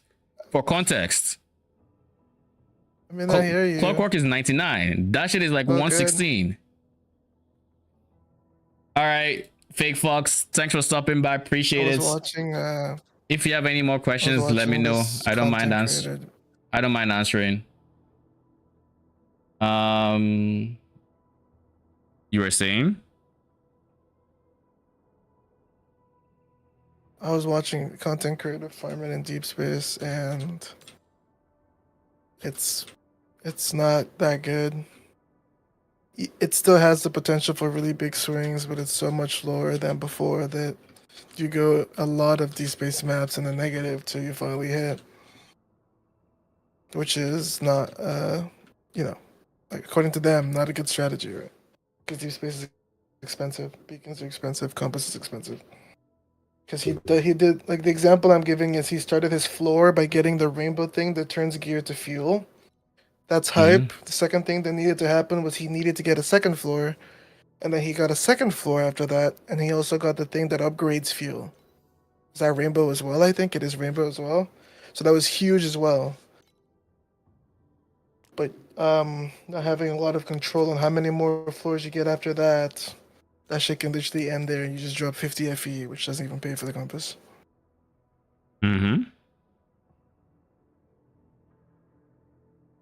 That's what making me say the base. Like I was watching them, and what I took from that was like, yeah, it was just okay. I'm not saying it's. I'm saying it's worth. If the compass is that price, then there are people making more than that to buy the compass at that price. Otherwise, it'd be cheaper regardless of how rare it is. It's not a collector's item. That's fair. I hear you. I hear you.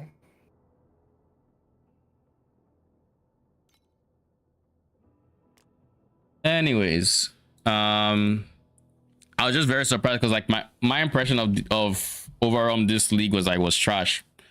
So to see that I had a 100 FE compass was very, very surprising. But this is, oh shit, I dropped enough to get 21 out of that? Yeah. I don't think there's any here that really stand out as being giga expensive. I got 99 blue clockwork. Oh yeah, it's astrolabes. That explains a lot. You're going for 0.29, as you might imagine. So that's still 29 FE. I'll take it. So I think I have probably sold the most. Okay, not yet. This one could be expensive. Yeah, this one is expensive. 17.8, 89.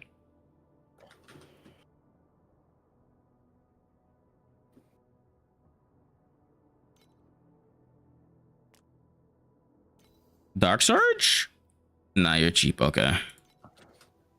All right. So I'm probably not going to price the others because they're likely going to be pretty cheap. I can't see any ones that should still be expensive. Beacon should be relatively decent. Should understand that 12 FE, I guess. Black Sail might be okay. 2.2. Selling for 2. That's another 12 as well. But like at this point, the really expensive ones are gone. And what's left are the cheap ones. Oh, I'm actually missing something that's actually decent to the profits. And that is the actual emblems, because these guys need to sell as well. These will go for 18. This will be...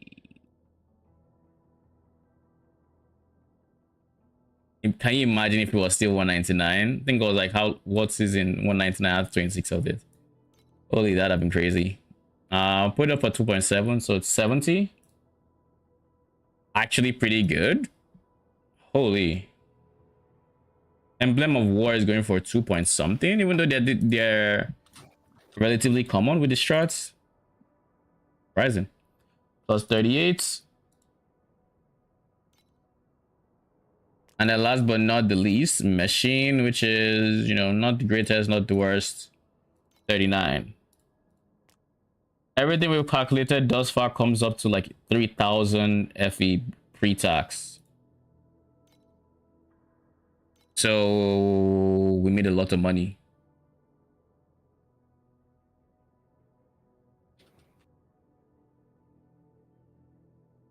More money than if I was doing Cube, actually. Considerably more in the same, I would say the same amount of time, maybe less, because the maps actually go slightly faster than Cube. And this is with, and I'm talking about like Cube with level 6, so you can imagine what it's like without level 6. Without even level 1. Cube is not in the greatest spot, needless to say. But then again, this strat is probably a bit overtuned as well, so I'll take it. Like it's way higher than their baseline, which just says this is a farm you should be farming. And it's really, really good because it doesn't need any pets. So, and now granted, this version I'm running is also pretty rippy if you get the wrong I guess 1% chance, because I think there's a chance, and I ran into this like twice in my set of 99 maps, but there's a chance that the boss spawns with every single goddess of hunting mod there is, I think. So when that happens, it is fucking chaotic, I think. It's like, I remember I had to face, in that same fight, it was a tiny arena. This was when I was still doing 8-2s, which is why I switched to 8-0s. It was a tiny arena. The boss was actually way tankier than it usually is. And for context, even when I was doing 8-0s, I was blowing up the bosses. When I ran into the same thing, the boss didn't die instantly. That boss took like 10-15 seconds in 8-0s when it happened. It had like the lightning beams. It had the traveler circle laser thing. It had the blistering lava sea, double fire. I don't know how to describe the mechanic. It's the one where he points forward with the laser beam and then goes to the side and starts spinning. But because there are 2 bosses, it happens twice. It had all these different things, and it's when in the time I ran into it in 8-2s, I was in a zone that looked like this is the size, so there was no sidestepping it. The only solution would have been to blow it up.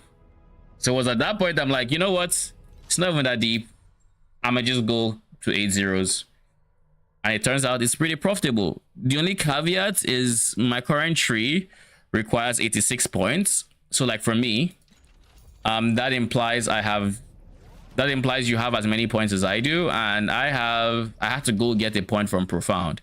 So I killed Profound Voidlands to get the last point, 86th, and I'm missing 2 points from other sources. I assume it's path of progression.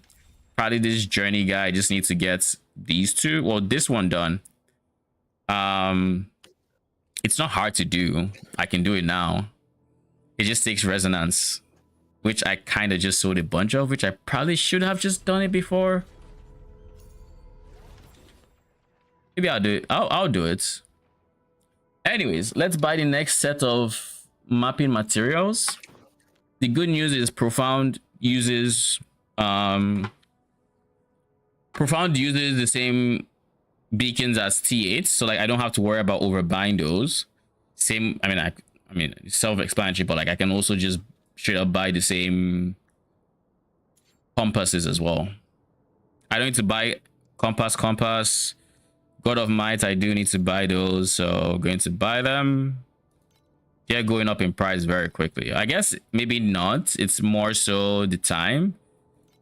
This is the time of day where the Asian audience wakes up, I think, and start grinding, and this is when things are typically more expensive this time of day. So typically the best practice, if you can, is to actually sell your stuff around this time and then like buy it like my morning. I obviously don't play in the morning typically, so like I don't get to do that, but this is the best time to sell because things typically are more expensive.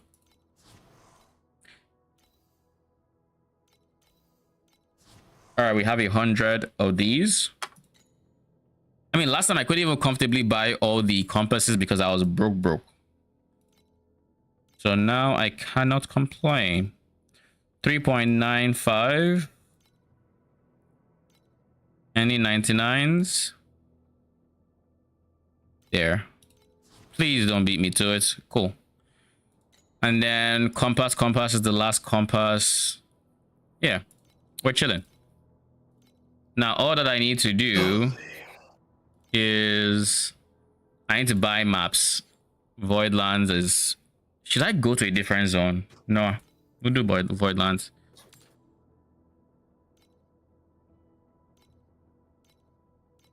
I can afford to go to a different zone, but because Voidlands should still be the cheapest, and I think I have the beacons if I want to go farm those other zones points.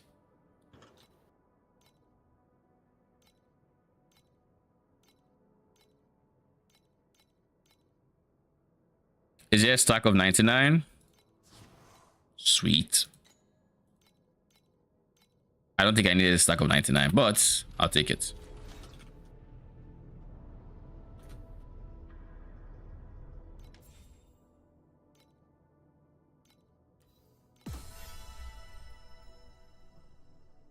I'm almost at the end of the elite mechanic track. That's hilarious. Realistically, I can get it if I just keep going into Operation Shelly's whatever. Like if I do this, I do this. It's literally just we're at 30k. It's 12k away, so that's literally just 12 surgeries like this, and I actually can get that. And in the meantime, I'd be getting like these guys. I still get this one a fair amount, but these two. That'll get me 10 battle pack spirits. Didn't I see that I had like battle pack spirit pulls? Did I do them already? No, I didn't. So let's do them. What are you? Additional minion damage? Okay. Block ratio, serious survival pet? Or no? Either way. I also have enough primos for one pull, so let's go for Dorothy. Where are you at? Come on, Dorothy. Such. It is what it is. All right, let's continue farming. Actually, before we farm, we have 2k FE. Let's get upgrades. Where do I want to start with my upgrades? Realistically, I want to replace this guy, so that's going to be where we start from. So I want to get a bunch of ultimate embers.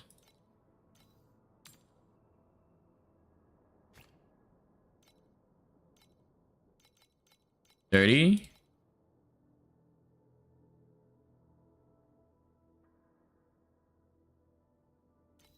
I'll just get this set of 27. Fuck it. It's expensive, but I get to use it for a bit.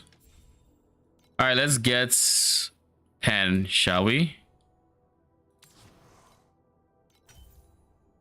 T2 pen.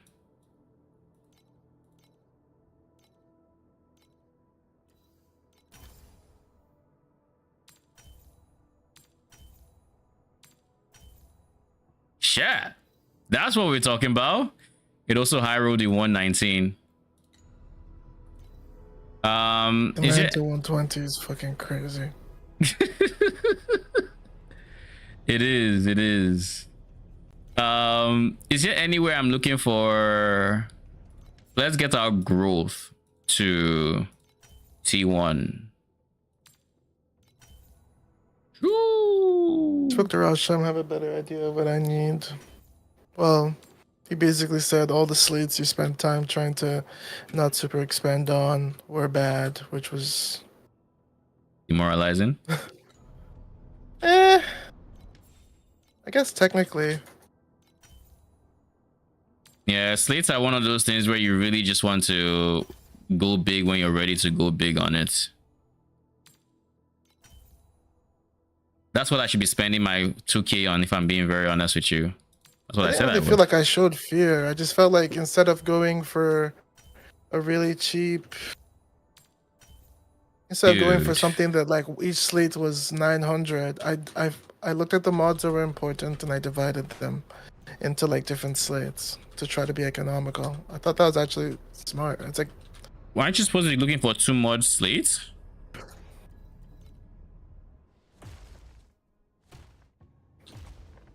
There's only so much dividing you can do if you're meant to get like 5 of the same mod everywhere. Calibration intensity for invincibility number 2.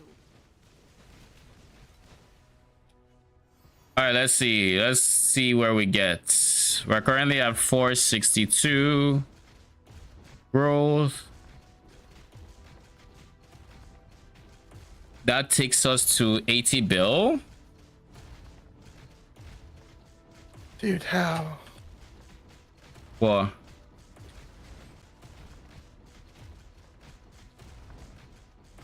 Deadlock?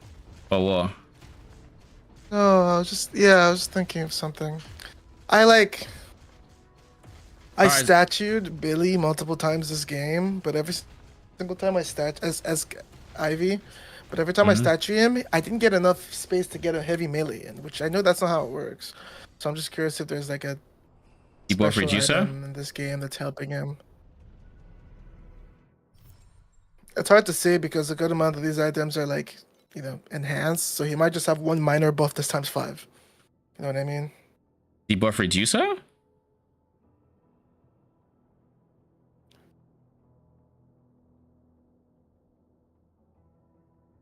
Oh, he doesn't have maybe. it. Stun is a debuff.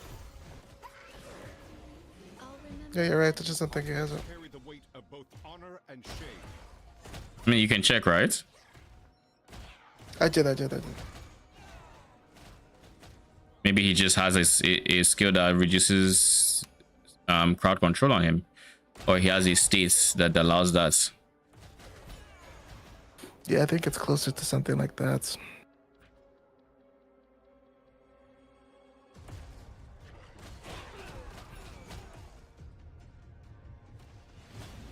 So yeah, the strat is very, very profitable, and I do recommend it. He forged the Aegis. I can do it in 8 zeros.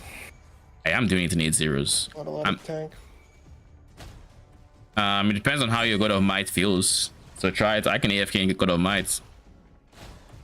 If I can. This moment. What's that? Sure, I will. I'll give it a shot in my next couple maps. Worship his god. Onslaught Might. I need to do... Where is the chest?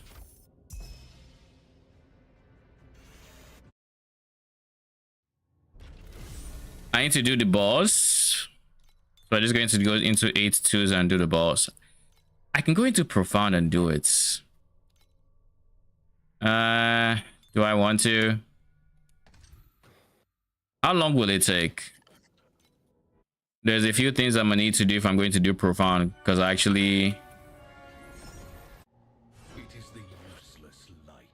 just need to switch this guy to my dash so I can safely go into my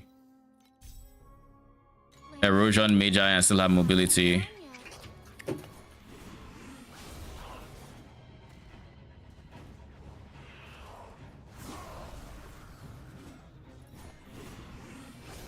I'll follow you like a shadow.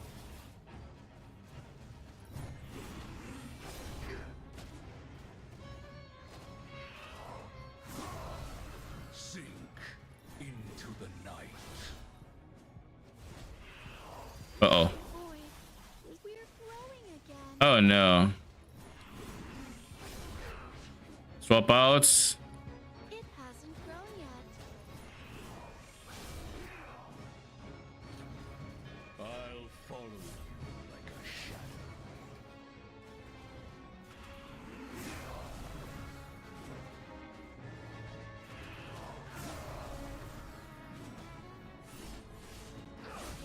I'll follow you like a shadow. This guy's trying to hit one of my Magi. Boy, what a joyous reunion. It hasn't grown yet.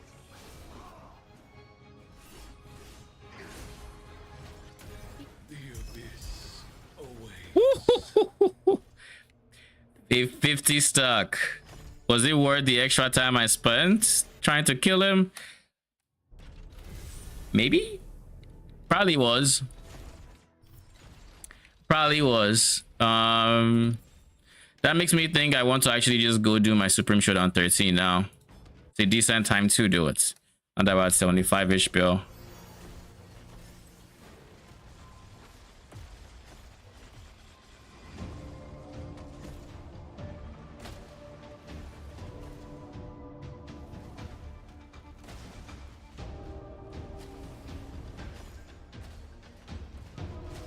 It hasn't grown yet.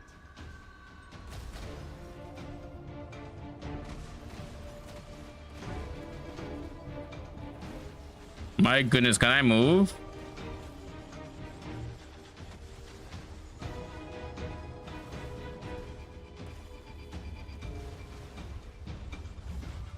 Whose name do you wish to see? We still haven't bloomed yet. I hate how dangerous it is being in melee range of this guy and the season mechanic. for SS. Like, it is actually pain.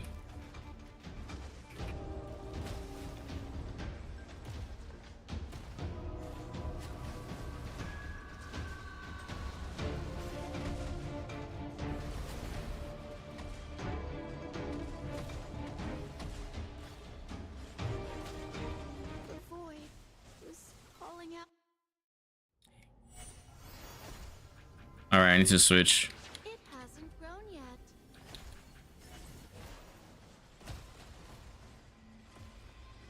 Like, I just want to keep my distance from him. Last league was way better to kill him because you never had to go close to him. You just kept your distance and life was good.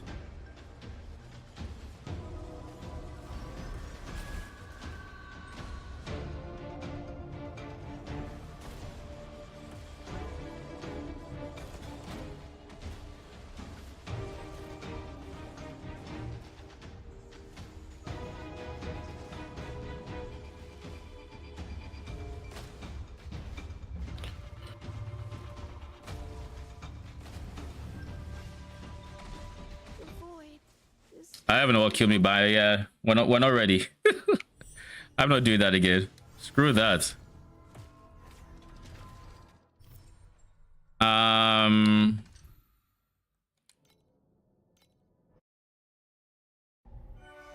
It is time for your execution. Has the wind withered? That I deserve. I wasn't looking at where the AoE would end for him. I'll follow you like a shadow.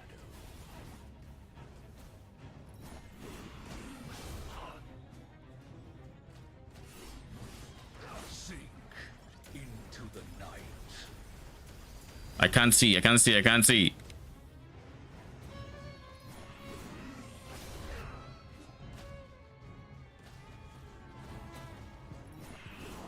Woo! I'll follow you like a shadow.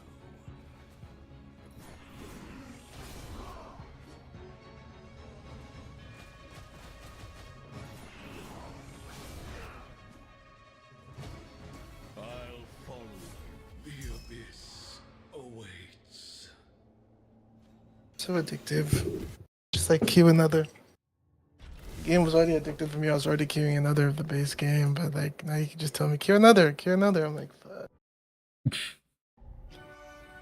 Enjoy. Oh shit! You're targeting the thunder.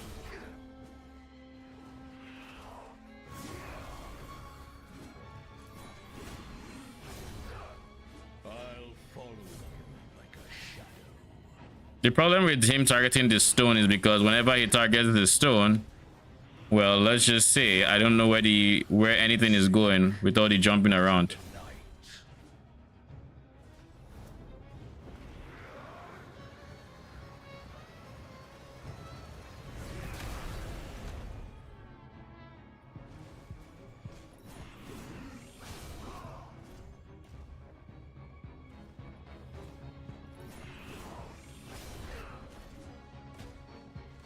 I'll follow you like a shadow. Oh god.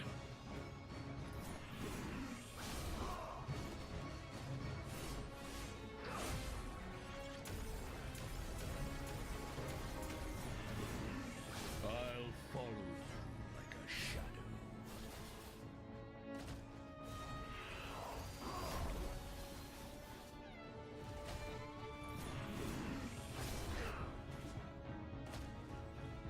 The abyss awaits. All right, so that mechanic I was talking about, the mechanic it opened the door to the overarm. I think was what flashed across my screen. Oh, overarm. What did you see happen in the mechanic again?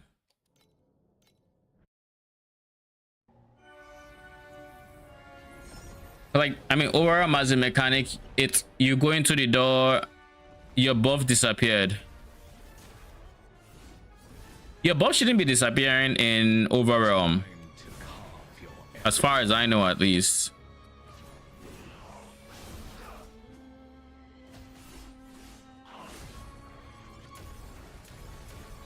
My guy, please focus. I'll follow like a shadow.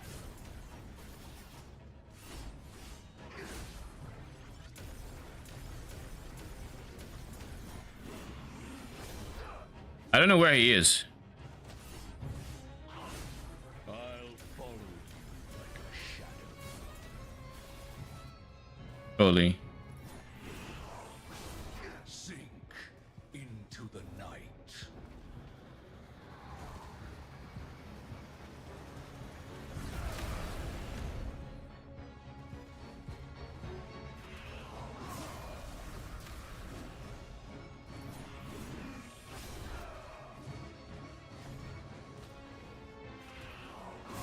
I'll follow you like a shadow.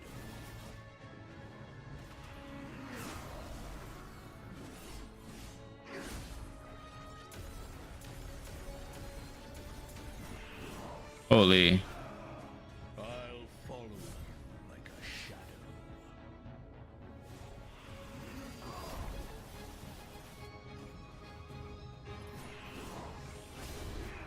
Ooh, I live. That's how tanky I am.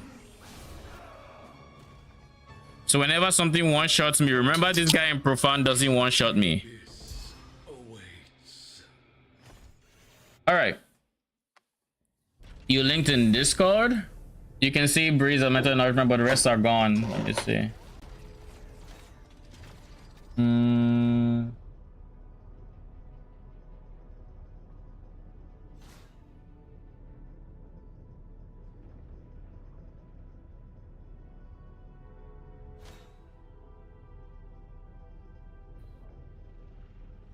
All your buffs are gone.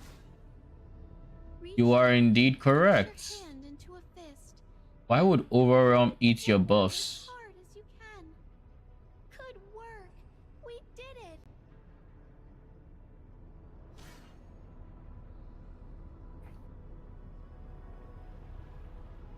Had you started moving already? Well, you're merged, so the answer is yes.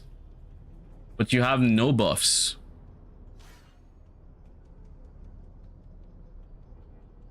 Are you currently in there? And if you're in there,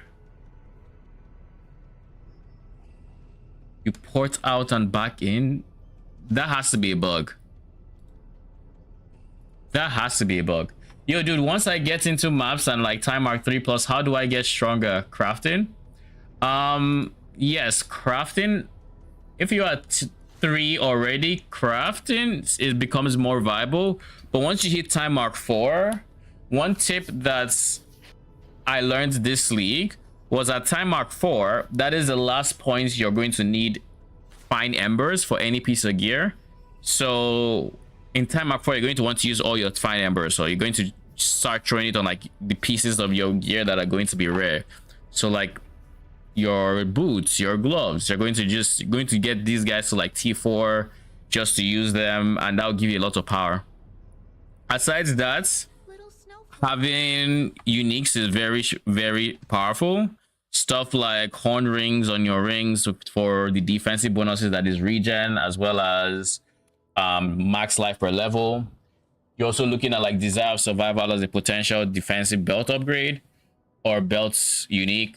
Helmets, I typically go for Rock Lizard Skull because Tenacity Blessings are big defensively. Offensively, getting T2 weapons is probably very decent around that time because you're probably getting your first bits of FE around that, actually around T5. But T5 was where I felt the need to buy T2 weapons. And specifically, if you don't know what T2 weapons are, they're basically just weapons within the eye level range of 82 and 85. So minimum 82, maximum 85. They'll be T2. You don't get 86 because 86 is T1 and it changes the crafting currency to Flame Elementium. So 82 to 85, very important levels to know because that is T2 gear.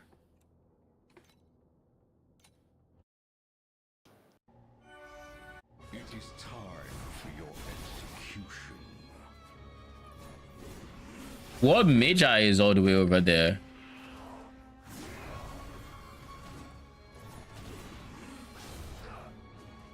I'll follow you like a shadow.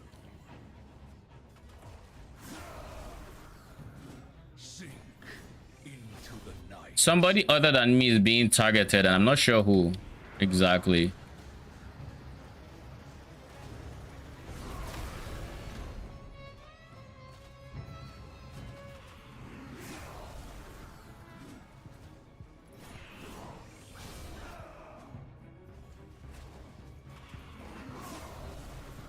I'll follow you like a shadow.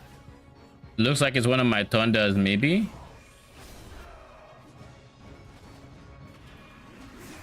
The abyss awaits. And that was smooth. That's what I was asking, since it didn't seem right. Oh, it must be a bug. 100%. That is so weird. I have never seen that. It wasn't even that way last league. And last league was overall. So it has to be like a new bug. Probably introduced, I don't know, in the ports, making it not the seasonal mechanic or something. Now that we're done with that, we can switch back to Rising Edge. And then switch this to Activation Medium so I don't have to do anything.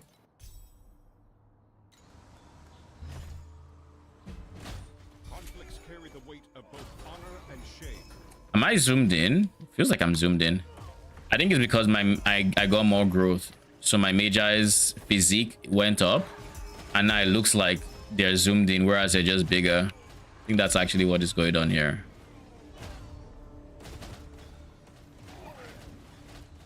Like Mr. Rock over here looks insanely big.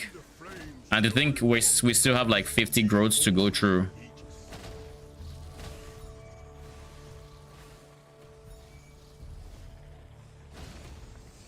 That means now we're about Message with the wind. 92% chance to always to like do the maximum damage. I forgot we're at 7 stacks already. So we have a 92% chance for our minions to do the max multi-strike count with their hits. Promise seed. Return to the earth's embrace. And once we hit 500, we're going to get even more additional skill area. So then it's going to become very comfy clearing. We don't have to worry about... Ooh.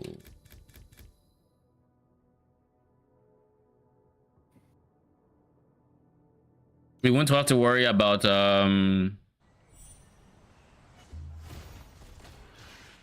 my stone magi missing. Warm breeze. Conflicts carry the weight of Then eventually I'm going to want to go for Talons of the Abyss. That'll be an expensive upgrade that requires me getting source from my belt.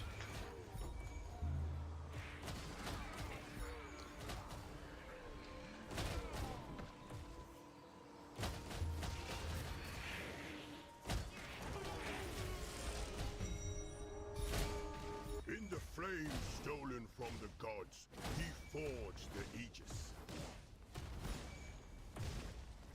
Share your last message with the wind. Actually, don't even need to do all of that. Give me 7.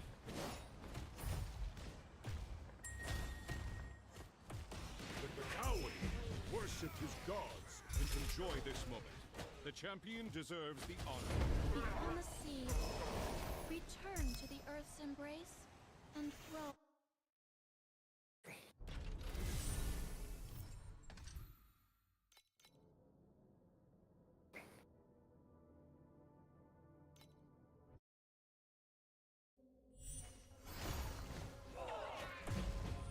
Conflicts carry the weight. By the time I'm getting rid of my current chess piece, you know what? I should have done this already. I don't know why I haven't.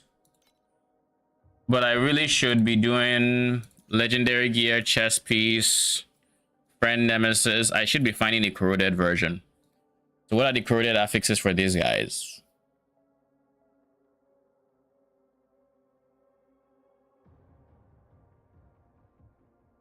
Additional spirit magi damage, T0. We're going to like 48%.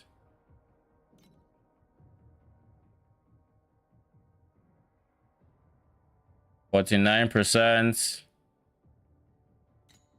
And then initial growth in the let's say 65 range.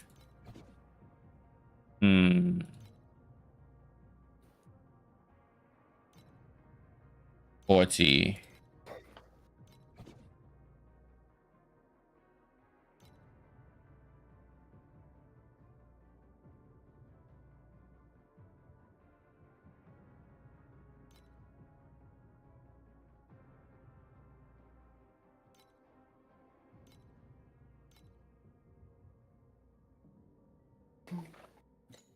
Wait, is this T0? Oh shit, it is. So I was looking for a double T0. I should be looking for T1, so that's 55. And then additional damage should be T0, 45. And then we see.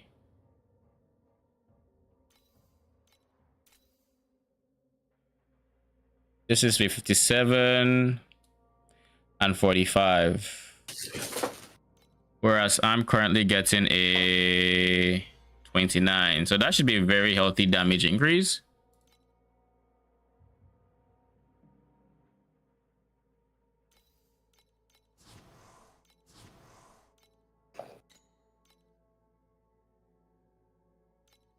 Now I need to figure out its energy, but like that'll be something that I figure out after the map. I don't have enough points to do the version you're doing, I don't think. Yeah, it's a point intensive version. I would say, what points would you drop? How many points do you have? Because I only need 86, and I had to do it profound to even get the 86th.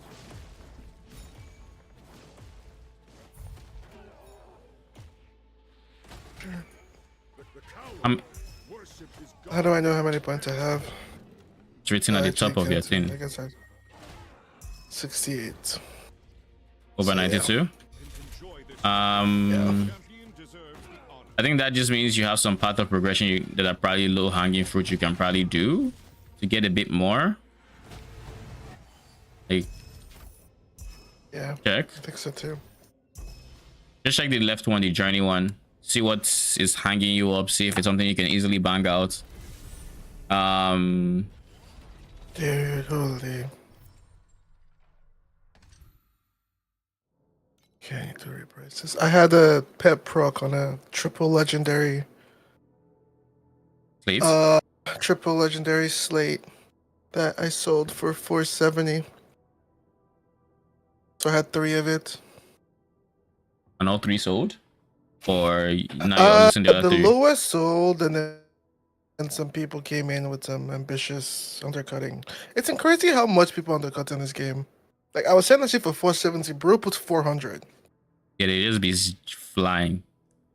I'm like, fuck, man. Oh yeah, I remember. I don't want to wait longer, so. I mean, waiting on guys not the plan because somebody come out and that cut down too. Yeah, so now I'm like, all right, 390 is still money, but goddamn, I was hoping to let me feel something from these things.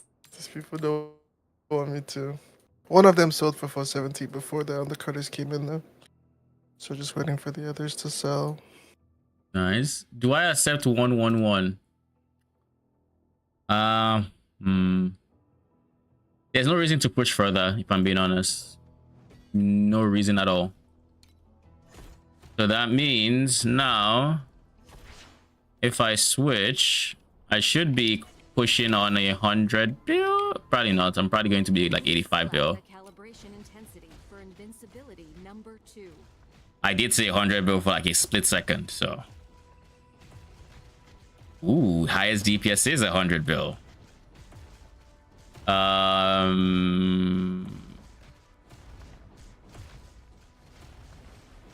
90-ish bill is where we're at now. Yeah, 90-ish bill. All right, I'll take it. That's huge, 90 bill. Surely this means I can now go back into profound, go into my cube tree with the 2 nodes that say it doesn't matter, that says, and then I'm going to click what? 90 bill is insane. I have a question. Go for it. I've got a level 90 ring I want to buy on the market. Okay. Does that actually make it more expensive to craft with FE, or does it matter? So long as it's not 100, it's cheaper to craft than 800. Alright, because 100 is priceless, though, right? Yeah. 86 to 99 doesn't matter. They're all the same tier. Forge the Aegis. It was just so much cheaper that I had to ask. Hmm? It was sketchy. I was just saying it was just so much cheaper. I had to ask because I should. Make sure it's not corroded or something. No, no, it's not. It literally had like it just has two, it's a base. It has like 2 mods. I was just Yeah. like confused. You know, the funny thing is, I think I'm probably going to be making more in 8-0s doing God Rush than Profound Cube. Which is why I don't mind doing this. Like I can see myself doing this until I am ready to do Profound God Rush, basically.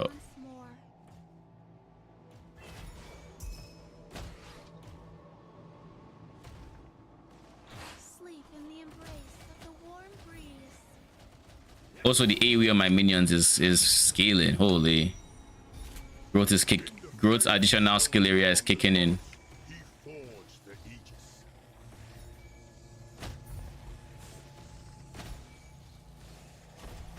I feel like I will need to get more regen though, in order to deal with the degen on Profound God of Might. Is legendary gear the pink gear? The pink. No, legendary is orange. It's always orange. These 4 pieces up here are legendary. These are rares. The color only signifies like how many mods it has. So it's blue if it has 2 mods, then it becomes purple, then at I think like up until 4, and then it becomes pink at 5, 6. I think that's how it works. Could be wrong. Could be wrong. Let me try A2 God Rush. Refresh. I don't have many refreshes here, but we'll go here.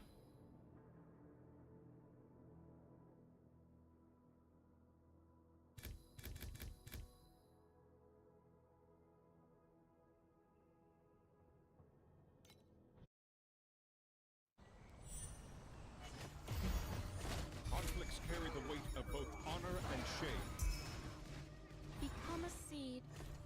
Return to the Earth's embrace and grow once more.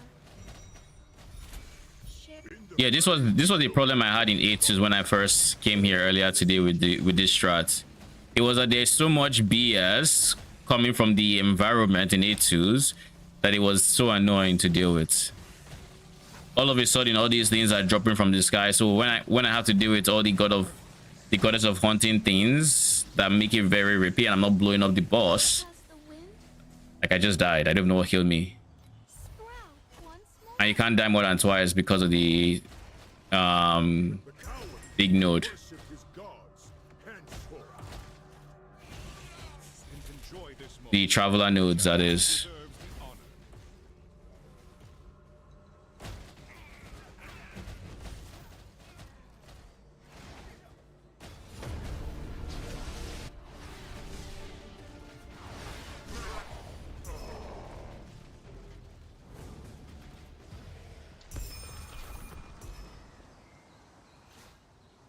So yeah, just more uncomfortable.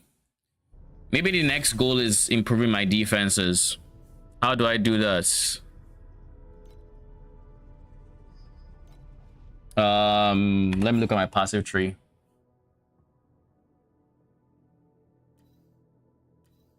I could go for the warrior tree. That'd be Giga defense and Giga regen. Yeah, what am I getting? I'm getting crits, attack speed, and damage, and some regen. If I had to go warrior, I would lose damage, I would lose crits, but I would gain regen, gain life. I only gain the big talent of more life, but I'm tempted to do that. I definitely am. Hmm.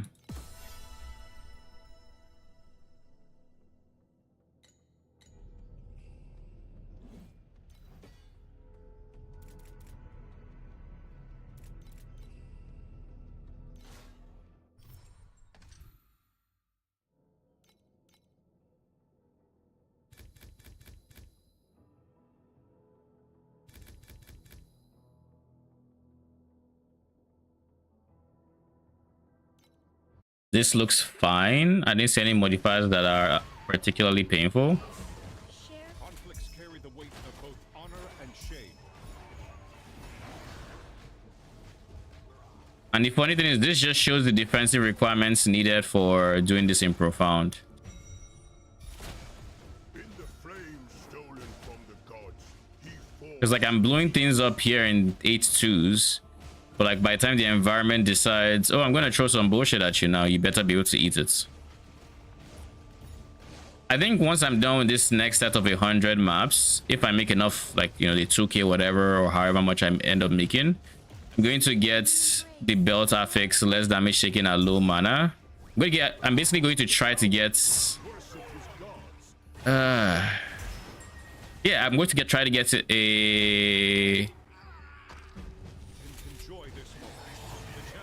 a priceless belt, because I was just thinking of how expensive it would be trying to get indifference on the belt. Then I remembered I don't need to get indifference on the belt. Why don't I need to get indifference on the belt? I have indifference on my slate. Because I have it on my slate, I don't need to worry about that.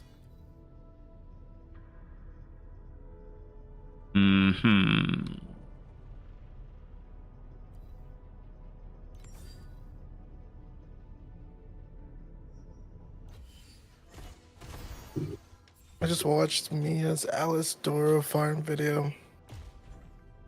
Yeah. What about it? Did you see loot? It looks kind of AIDS. Like Like in terms of difficulty? Conflicts carry the weight there's a of both place to. honor and shame. Oh, you mean Like switching the manually pack swap. spirit? I don't plan on doing that. It's just weird. I plan on having going for less loot, but like being fine. Like I'll go for an FE compass. Like she goes, I think, full compass for the turn in. I'll just go for Doro with maybe a compass and chalk, and that'll be my pack spirit. And that'll be what I'll use to What do you like. think she does? What do you think it is that she does? Do you know? She maps with one. She clicks Alice with one, and then she switches for the turn in and switches for the boss. I'm not gonna do that. Doro is just going to be there throughout the map, and when I turn it in, I'm not switching off of Doro. Is my point. She switches off of Doro. Why not? You only need Doro at the end, so if you want to min-max, that's what she does is what you would do. I just don't get that much to min-max. Like maybe deep space, in deep space you probably want all of that, because it's going to be like having FE purple is probably really good, I would assume. But, like, I'm not doing all of that. And the core of the strat is not doing all of that. It's having Doro Alice in the first place. So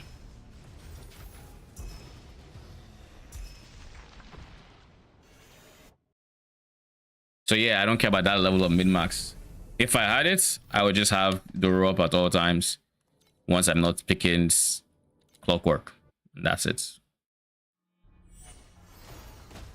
Akin to what I did with Cube, except, you know, I'm not doubling down on, like, I guess, FE that much.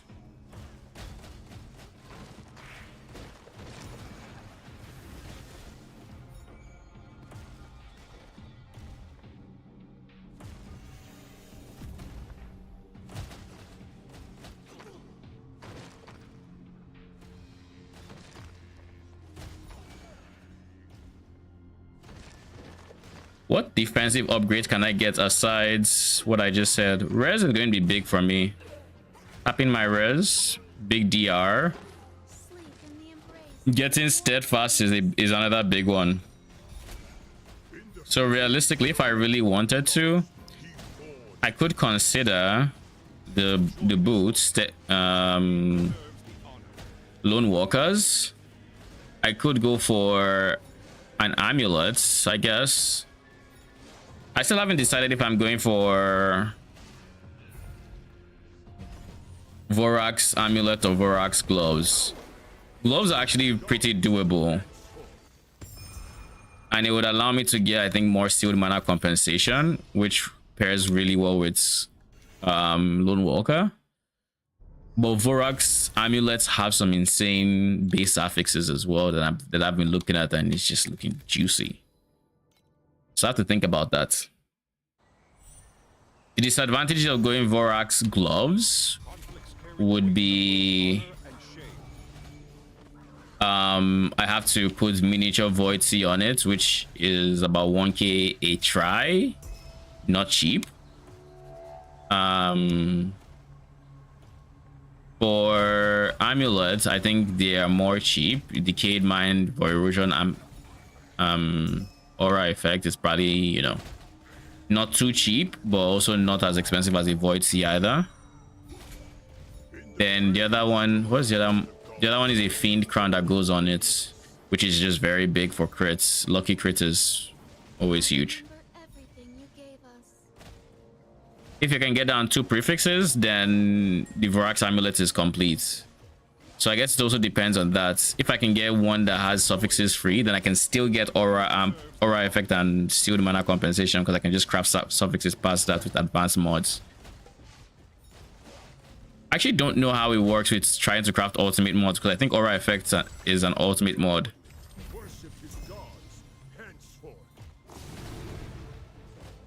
Maybe I should look at more Vorax gear to see.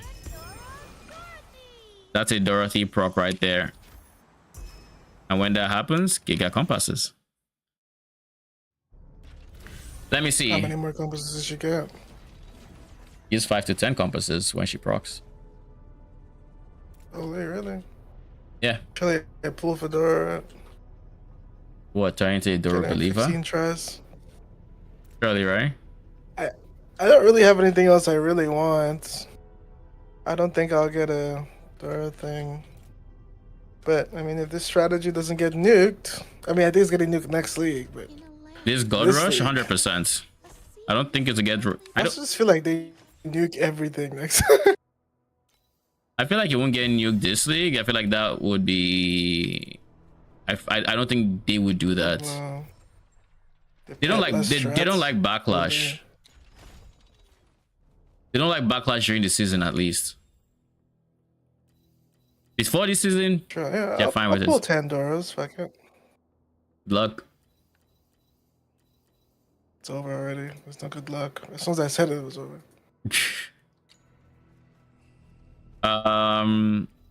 What did I want to do? Vorax gear, that's what I wanted to do. Cloud gather though. It hasn't grown yet. Do I have any Vorax gears? Nope, I do not. Ugh. You know, I can even as it stands with this strat, I can actually just farm my own cube compasses, like blue cube.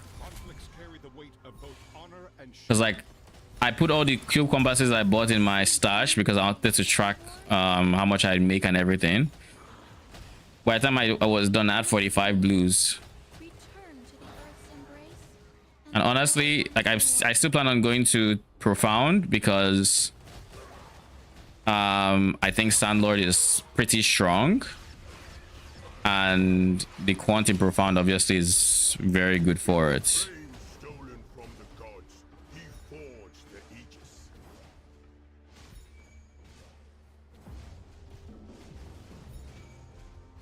Share your last message with the wind. I don't have enough chance for it right now, but I've been doing it whenever. I'm still like Chance two for nodes what? in on the tree. Sandlord. Oh, So I haven't been able to actually build it up yet. I'm literally just like 1 or 2 nodes in. this is what I mean. This is the full mod one, I think. To the earth's embrace. Like look at how long they live, and I have giga DPS. So when that shit procs, it's something. You can see the spinny things, the traveler stuff, the lightning ones, just way more modifiers than they typically would have, and then they get tanky because they have, I think it's like giving them a headhunter or something, but with preloaded mods.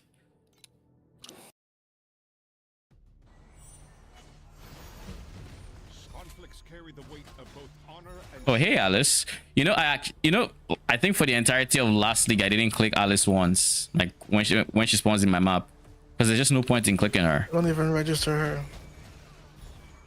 You massacred my girl. Because like during Clockwork season, Alice was insane. The FE drops from that mechanic, holy. I found it very weird that, she actually still doesn't really have her own like niche. I guess she does with the axis. Her niche is compasses, which is something that has always been in the game, but like There's some uniques that are locked behind. like what? I feel like she has a minion unique though. I just don't know which one. I think it's Quantum Convergence or Moto. the champion deserves the honor. I think that's locked behind her.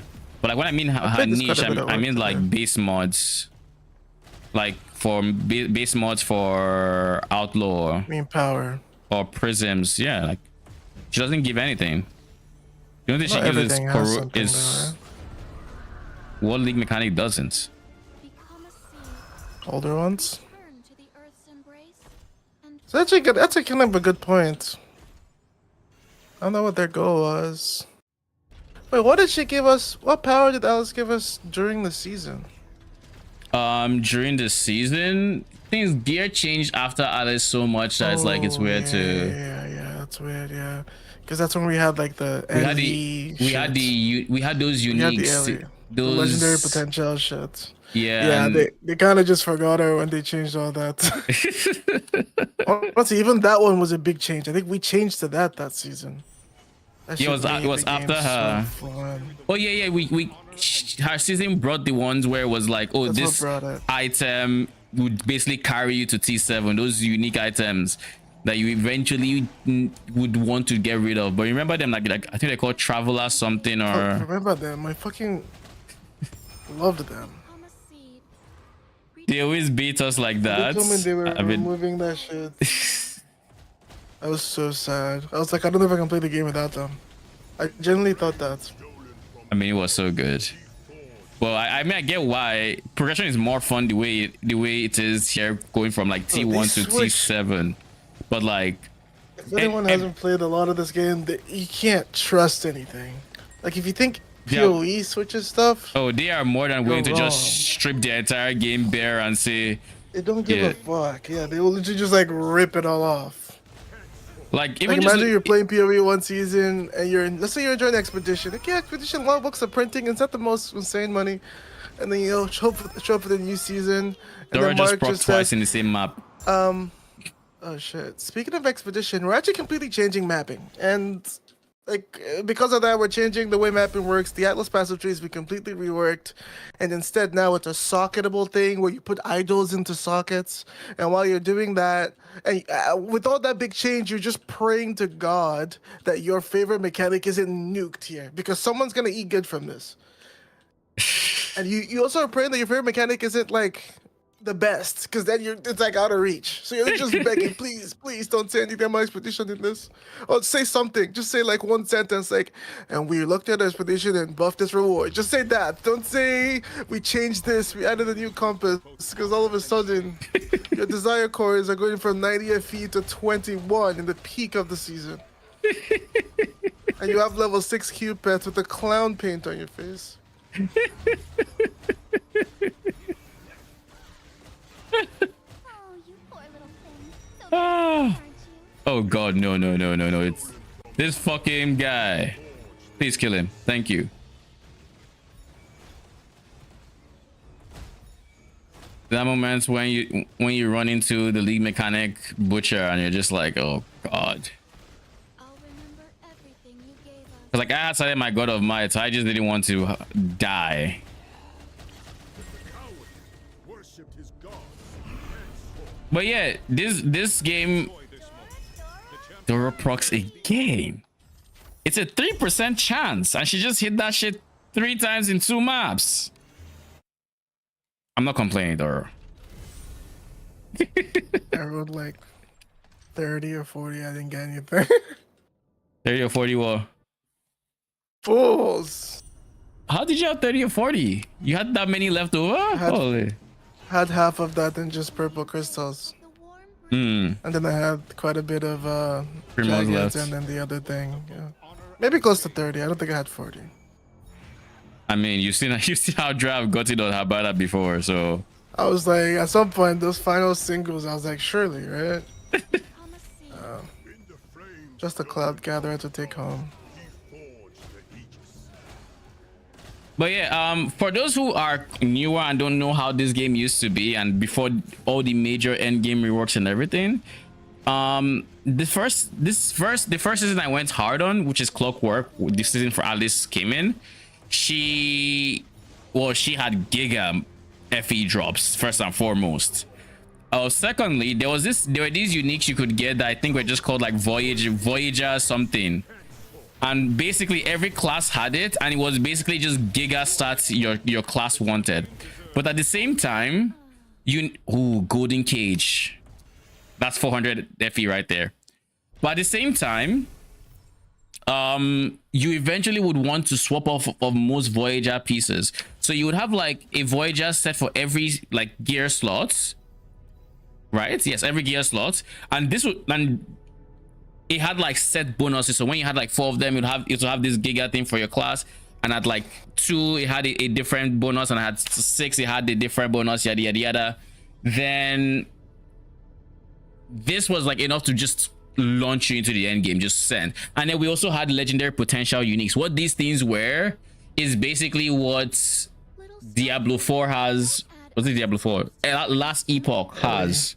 Last Epoch has this for legendary potential. It's basically the same thing. It's you can put modifiers on uniques essentially that don't belong there and basically make them stronger that way.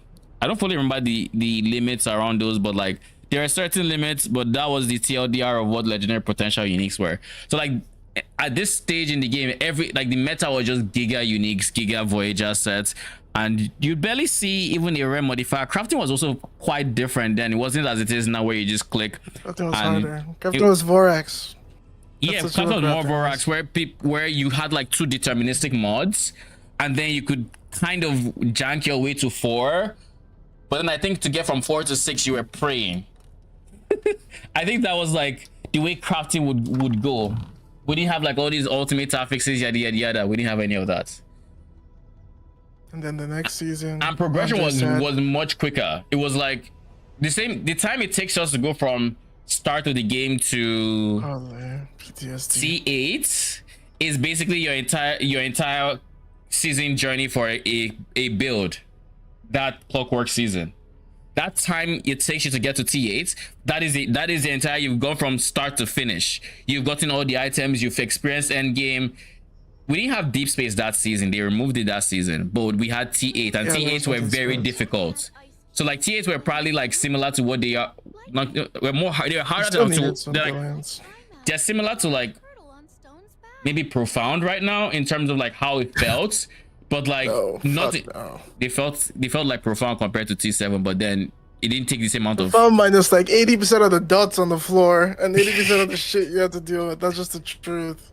I mean I never made it to T8s, right, that season. I will never forget what they took from us. I need you to know the codec. I was in shock the next season. You just enter maps and all of a sudden there's just dots, lingering effects, and you're like, they said they well, so you took the uniques, you took the Gale potential, you took so much. Alice's ass, there's dots on the floor, like what the fuck? I remember clicking What's Alice the doing? next season and wondering where the loot was. Like there was Everyone just clicked Alice the nothing. next season. I was literally just Pikachu facing. I still remember the memes going through the time marks where they're like, where FE? Literally, They it said they felt slowed down progression. I didn't think it could be that bad in an RPG. nobody expected That's the the norm now, the though. speed. Yeah, this is not what we expect. Like this is the way the game is, but like by comparison, like I said, the journey to profound currently was like the journey you take to get 2 builds to the end game and fully experience them.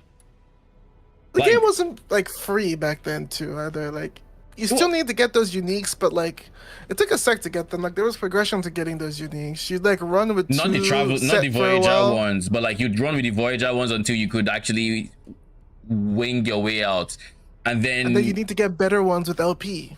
yes, and you have to get the LP. You have to get like 3 LP, and you have to find out how to craft. I remember watching a Milky video on how to craft. Was it Milky? I'm not sure it was Milky. Reflecting on that, that was like actually fascinating that they made a system with that for an ARPG. Like I don't know any. They actually, as much as I Like have to very shit on them. strong opinions, if I'm shitting on them, I'm about. It's fine. I'm not even saying that. But either way, they really just be turning the game into another game so much. It's a good thing sometimes, but sometimes you just want to come back and play something. Like the fun about an RPG is mastering. I don't really want to learn something new every time. Not like I like learning a new league mechanic, but there's a lack of stability with the end game. I'm just like I don't know what's gonna happen this time. Around that time that I was feeling, because so much was still changing. Like after that season, the end game changed again. Progression felt a lot harder in early maps. Res became On Stone's back. like res became important, and at some point res wasn't important as much anymore till T7s, because we just realized we can't get enough res, so there's no point even like trying. Just get damage and keep moving. And then the T7 to T8 divide was like insane. And they're like, Deep Space is back. We're like, Deep Space is back. Girl, I'm still boss rushing. T7s. I think the biggest negative feeling was just like T7 loot being ass. That was the thing that really hit. It was like all of a sudden, like you did T7, you did league mechanics, and they just didn't do anything. Yeah. A lot has changed in this game over the seasons. A lot. And they actually had to say like, okay, we're done doing major reworks to the system because of how we know it feels and yada yada yada. But like during those clockwork to, was it Arcana was when they said it or something, during those seasons, a site like Macro that likes to try to make planners was just becoming obsolete every single season with how much we're changing. From like the hero memory rework to the, oh, we have legendary potential, now we don't have legendary potential, but now you can craft whatever you want, but then blemishes were a thing. And I still remember blemishes. Holy, no blemishes are in Vorax. What are blemishes again? When you I just feel you, like you, a shiver down my spine. you had a chance to get your mod, and if you didn't get it, you would get a blemish instead. Holy, I do remember that. That shit was ass.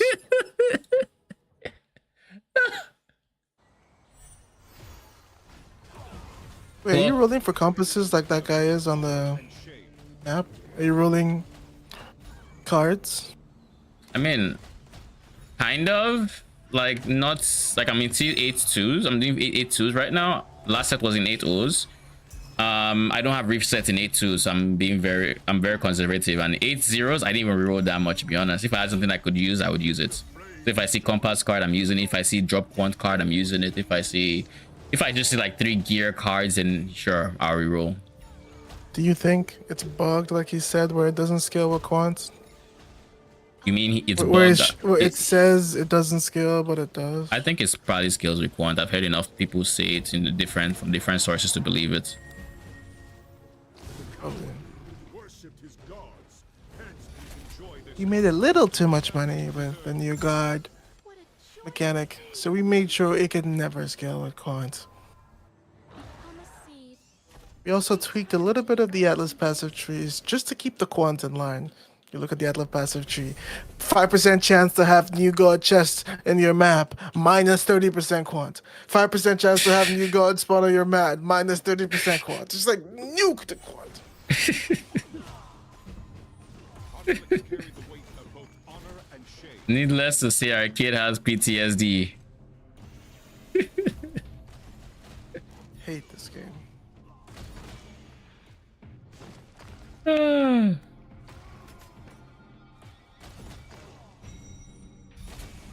the flames stolen from the gods, he forged the Aegis.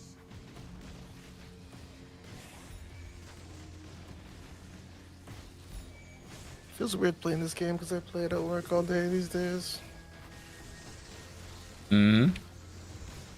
Makes me not really want to play when I get home. Your last message. I mean, that's It fine. doesn't. It feels like I've been literally just churning through. Been giga unlucky in my last like 20 map, 30 map, 40 maps. Sorry, I was trying to remember how many maps I bought. Like the 30, 40 maps. Didn't get a lot of Be cute. desire cores or stuff. Like I got lucky on that slate that sold for 470, but that one I didn't even know was in my inventory because I can't check that shit on Steam Deck easily. Yeah. I think you can. It's just like it's not easily. It's awkward because Also, it's, just can't see the text that small. Then it's so tiny. You click price check, it cancels it. You're like, so much. In fact, this game should easily be Steam Deck compatible with some extra work. It already runs fine on it. It should definitely just like be optimized for it too. I'm inclined to agree. By the way, getting Affliction as a map mod makes it so you obviously take more damage from the dots, which if you were comfortably regenning from while in the mechanic before, you're going to take more damage, so your regen gets put to the tests. Holy shit. It's the God of Might is not there, so I'm just not even going to bother with those league mechanic mobs.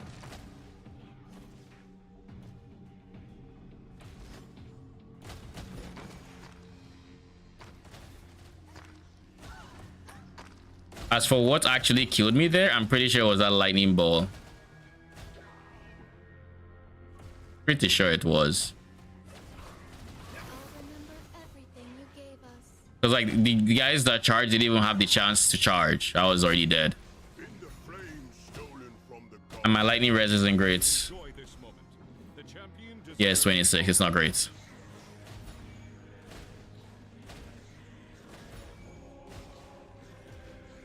My fire res is good. Okay. That's why the mechanic feels pretty good. Or part of why. I need to get superpower. If I can get superpower, it'll make the mechanic even better. Because then I get even more less dot damage taken. Dorothy proc fortuitous cube compass. Thank you very much. So yeah, there are enough compasses dropping in this strategy that Doro procs semi-regularly.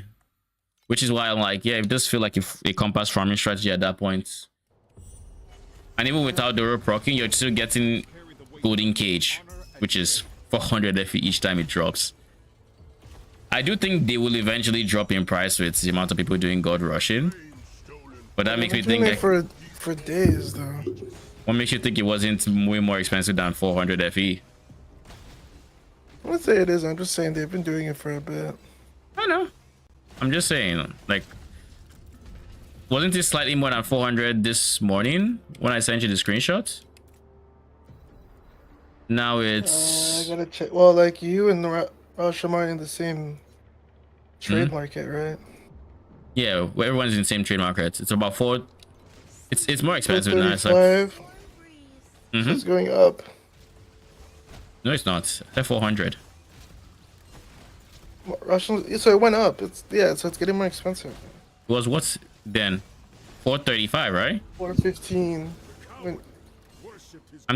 Russian was 415. Yours was 435. What is it now? 400 to 4. Where are you at again? 49 to 430. 430 has the most numbers, but like there's like 7 425s. It kind of splits, but I'll take like 430. It's probably dropping then. But like it'll probably drop over time, yeah, right? Play one deadlock game and call it. But then again, it depends on how rare it is versus the farmers burning through it, right? We'll see. Because I mean, if someone is in deep space farming golden cage, they're probably giga printing, because that shit is always premium. Become a seed. Return to the Earth's embrace and grow once more. Yeah, my understanding of the overwhelm strat is when you hit, you will hit, but you will be at a loss for a bit. Okay. Which might make sense to why the price is staying that way, because I mean, even if it takes 100 maps, some people will do it, and when you hit, I mean, when you hit, it'll be insane. Still, a lot of people have level 6 of that pet, I'll remember. yeah. because they were printing on it last week. Mm-hmm. Now I'm starting to see a lot of, the game is getting more popular here, but we're starting to get a lot more whales in this game. For NA, at least. Yeah. So I see a lot more people being like, yo, what do I do now? I had level 6 of the last pet. I'm like, level 6 of a pet is not a joke. I mean, it's expensive AF. So if you... But also, like, why are we being motivated to get level 6 of a pet on the season it's there, and then after that it's just segregated into, like, a Become a seed. tile system? Not, like... Because, like, Vorax ain't dropping FE The warmth next season. Yeah, I mean, if this season mechanic is always the one dropping FE and it's good without a pet to drop FE, then that's one So it thing. means to make FE, if you want to actually make currency in a season, You do Sandlord. Sandlord Yeah, always drops FE, Sand- to be fair. it's not crazy. Yeah, probably. It's just interesting to me, you know. Yeah, that's, I mean, I understand it in a way where I won't say PoE does something similar, but PoE does something similar where at least they used to try to do something similar. I don't know why anymore. Pre-mercenaries, where the league mechanic would be the baseline loot, where you foolproof the game, the end game, for new players. So regardless of like what they do with the Atlas tree, they can always make currency from the league mechanic, and then they can make more per map by going into whatever the actual farming strategy they're trying to do is. This has been their design philosophy since I started playing, up until like I think Mercenaries was the first one where I didn't follow this, because like Sanctum, Tota, Crucible, right? Crucible, Affliction was actually like that, except it would make content difficult, so it wasn't necessarily as foolproof, but like at the baseline you added loot to your maps enough so that you at least drop stuff, so long as you ain't doing like minus rarity or something from somewhere, who knows. And even minus rarity, it's not PoE2, so you'd still get minus quant. What else? Necropolis, like you always had these things that would make currency, and I would say Necropolis didn't really drop FE, not FE, chaos and raw currencies, but most of these other mechanics, they didn't actually. Sanctum was the one that really dropped giga currency, but they always dropped something that you could sell if you didn't want to engage for good money, which again is foolproof in the game in its own right. Mercenaries was the first one where it just didn't exist, because with Settlers you have more monsters in your map, you send a shipment, you get money back. Or if you play the game, you had gold to put in your town, your crops were the ones giving you actual currency, so like you didn't even need to really do anything in your maps to get that currency. So it followed that pattern. But then 3.27 breach kind of does that, but also kind of doesn't. Like you engage with the breach mechanic and you go with the currency, what are they called again? Womb gifts. Such a weird name, by the way. Holy. And you would make currency. You'd make a fair amount. You go with, but aside that currency one, and even that currency, well, aside the currency one, everything else was kind of a tad locked behind knowing what nodes to pick. The graphs, you had to know what was good. The equipment, you had to understand modifiers and what you're looking for. The uniques, that one was kind of also fine because you could just click random stuff and there was typically something more expensive in every slot, so it worked out that way, but it wasn't by design that it worked out that way. I think it was just by the economy. I queued the wrong game mode. Fuck. Enjoy your 40-minute game. No. Fuck.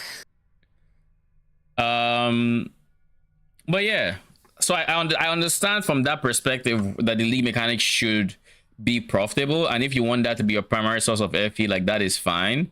It just plays, it's just unfortunate that it plays into the, oh, this is a new pet, we know you don't have level 6 of it yet, so if you are somebody who already has level 6 of everything else, you are somebody, this is something you can still spend on. We can still make you spend on for just one league, and it's like, if you're that kind of will, then it's like a subscription. Every season, you know you're getting it, which is a wild amount of money to spend on the game, but like, I don't judge.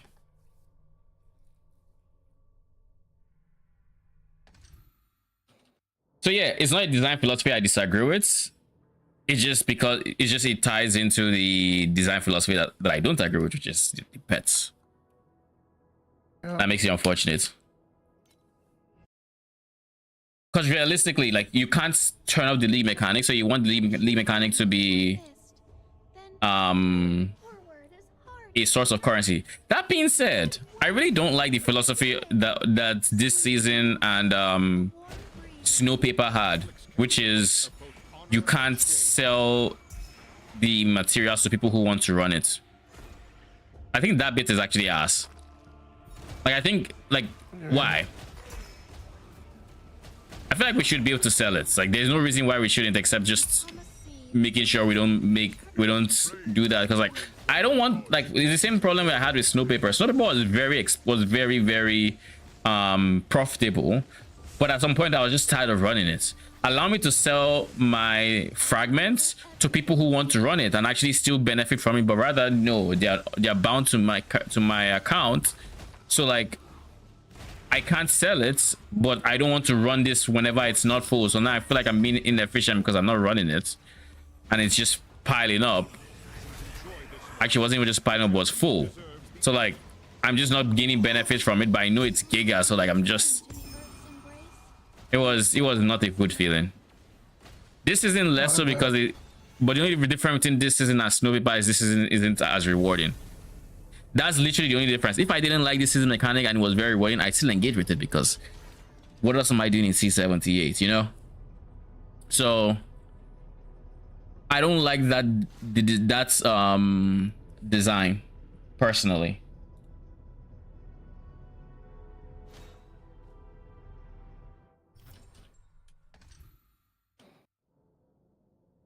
I'll be honest, I think I don't feel much of a difference between 8.2s and 8.0s in terms of loot. But I can feel the difference in terms of clear speed. Not because I'm clearing slower, but because I'm not as bold in my movement, because one meteor from the sky puts me on, oh, and I have to play carefully because if another one falls on me, the map is bricked territory.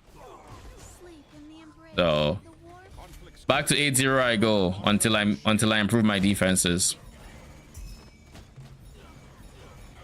What is the way I have to improve my defenses? Let me think. Slates are a big one.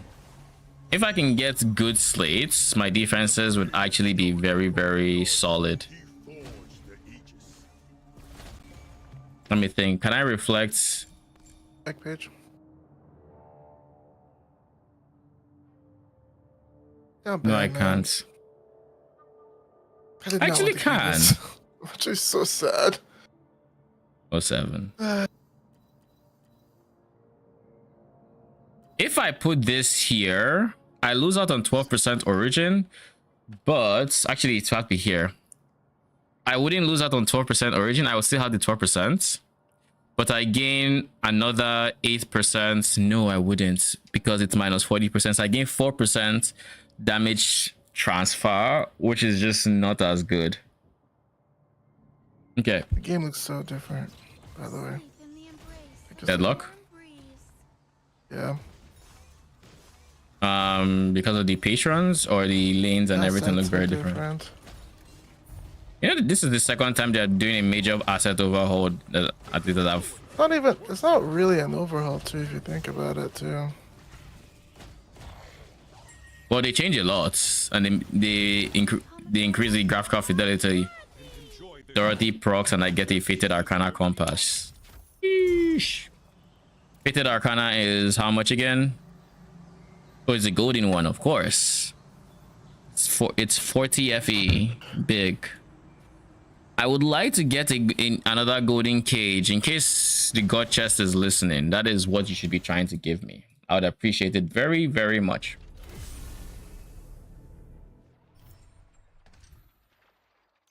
So I guess the next upgrades I'm looking at are defensive upgrades. So I have to figure out what I want to do on that front. That is not just Lone Walker, because Lone Walker is a big one. I get Lone Walker, I get Radical Order. I feel I will get a lot of sealed mana compensation as a result. I would use that to get a rare amulet that has aura effects and sealed mana comp. Actually, speaking of which, I was checking this, wasn't I? Vorax gear with, is it buff? It's not buff. Other. Oh, fuck. Aura effect and twine nerves. Holy, it's expensive. Of course it is.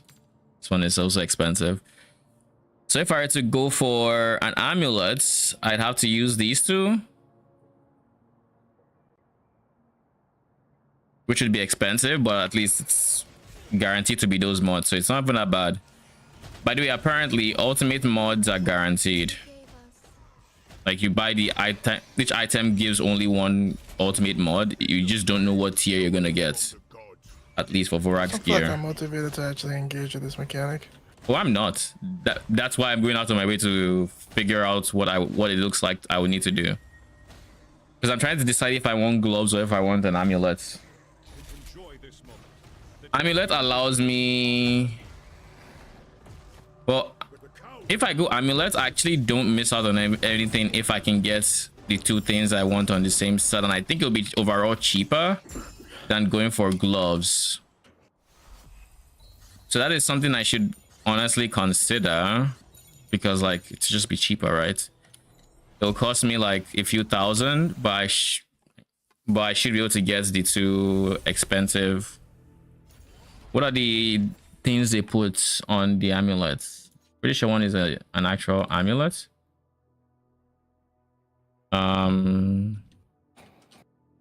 I've already despised shadows. Is it despised shadow? No, it's not.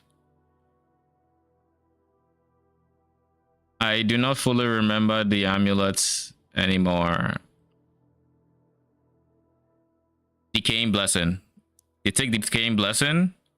It is 4/5 FE, and then they put the Erosion Amp Aura effect. Then they go ahead and then they do the same thing for my helmets, my old helmets. Lucky Crits, which is also cheap. Put that on the Vorax amulets. Try to get it both on prefixes. Then you spend a decent amount on suffixes. Call it a day. I could also even do ladies tiers with the additional Spirit Mage's ulti, but I think crit would be better for what I want. Wait, is Lucky Crit even needed? Let me check how many yellow numbers I see, or how many white numbers I see. It's a fair bit. It's a fair bit. Not too many, because like that was the entire streak where there were no white numbers. Lucky Crit will still be very powerful. So, and my amulets is undoubtedly my weakest spot right now. This is very good. This is very good. This is insanely good. This is half eye. This is weak. I need to pee, so give me a second. But this is very weak.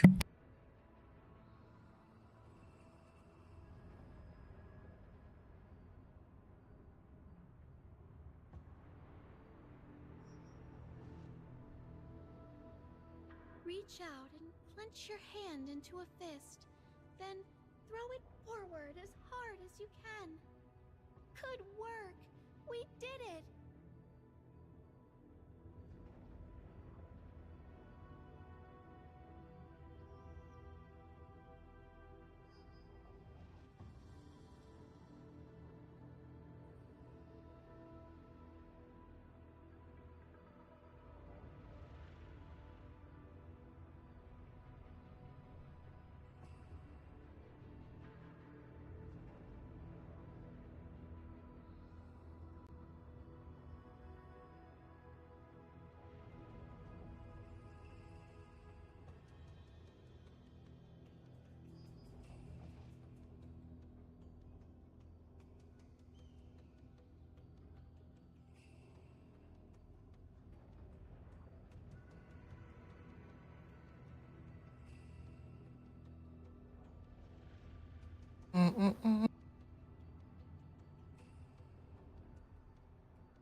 All right, I'm back.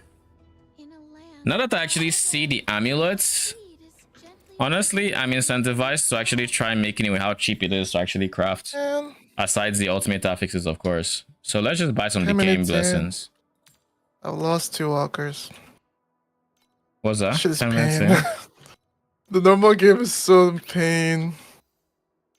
07. Can be so frustrating. Mm-hmm.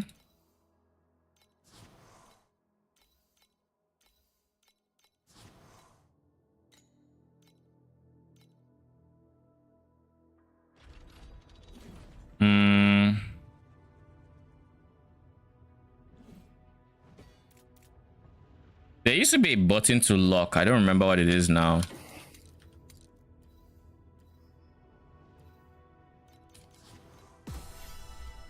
All right, that's one. Man. Actually, before I do anything else, let me actually just go straight to the Vorax amulets. Base affix. I'm going for erosion, Magi origin effects.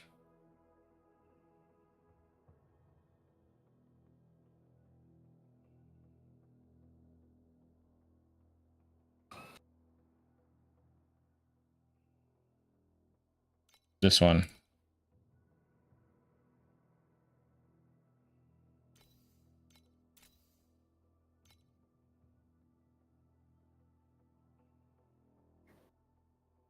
Literally 3 FE for the base. How much is it for a base that has 6 mods? Yeah, I won't be doing this. This is prefix suffix, right? Yeah, no. You have 22 kills. We have 4. How does the game just like turn like that and just become pain, you know? In terms of like, you just have nothing all of a sudden, no control, nothing. It's a sad feeling. I can imagine.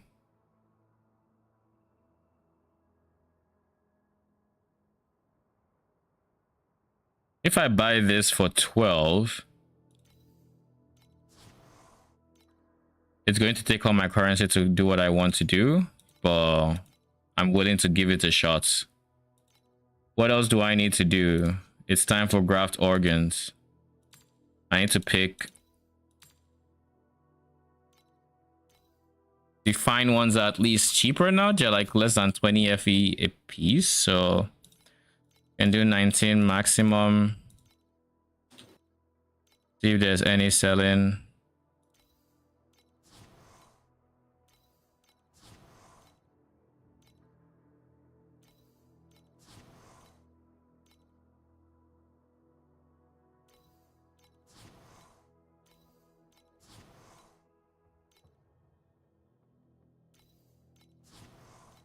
Hard to believe I'm like the second lowest rank sometimes, the way some people play. It is what it is. So now our goal is we need to replace that, and we need to replace good. Now for core organ, we need to throw it on. Oh god, I forgot about this guy. Oh, you're now more reasonable. You're 12.7. Now that all the hype has left the sutures. 12.8. You can actually be used.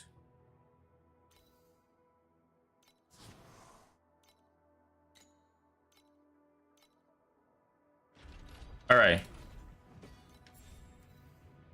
In a land far away. Paint crown, please do what you need to do. From its shell. Prefix. Yes, we've heard it. Such. All right. We replace the suffix.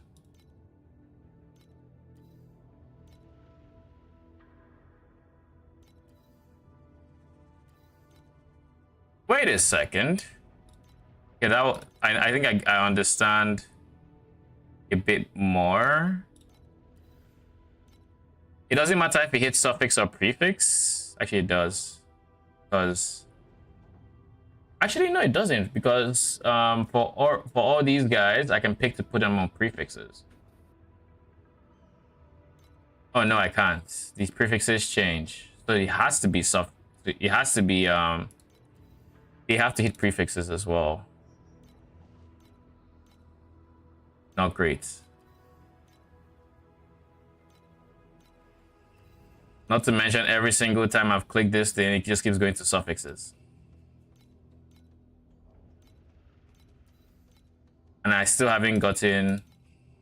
Oh. Okay. Okay. Hold. Please. It's not Despise Shadow. It is not Lady's Tear either. It's not Ocean of Rock. In a land It's Decaying Blessing. a seed is gently breaking free from its God shell. damn it. Yes, we've heard Well, it hits suffixes. So we can overwrite it easy. Yeah, we need to buy more fine organs. We're probably not going to be able to fully do this, but we can just be working on it in the back. PoE style, I guess. Actually, PoE style, you wait until you have the currency and then you send it. Less PoE style, more... 2 green. Not PoE 2 either, because PoE 2... 3 green. This item will be bricked and we'll be looking for a new one.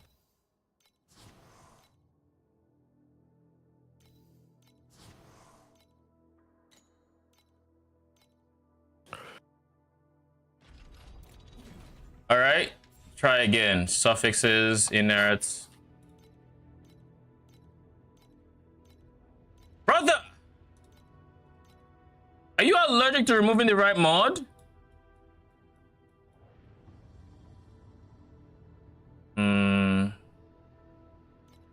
Decaying Blessing, right? Erosion Ampora.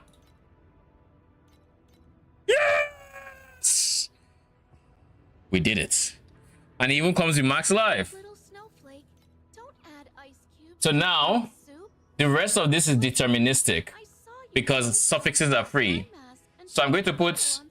I'm going to craft 3 good basics.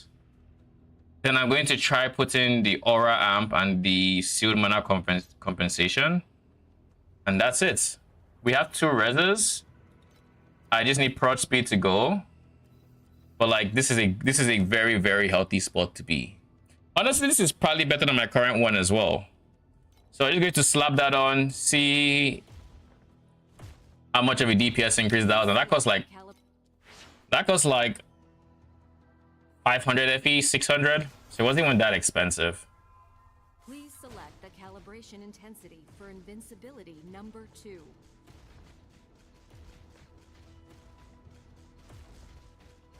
Even as it stands, we're looking at 100 bill, 110. Yeah, this is 110-ish bill.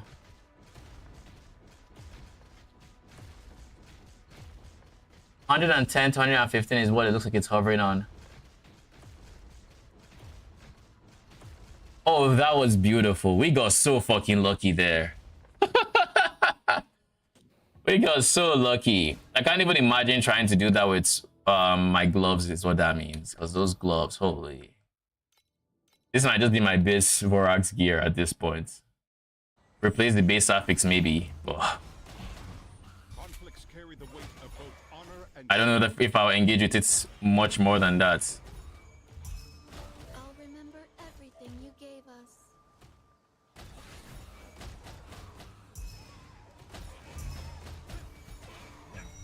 This tier doesn't come with any regen, right?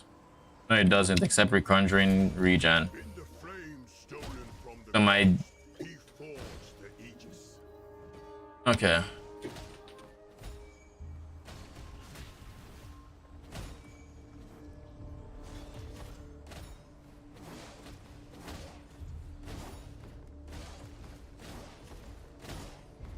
I'll remember everything you gave us. Yeah, I can go now. the coward worshipped his gods henceforth. Enjoy this moment.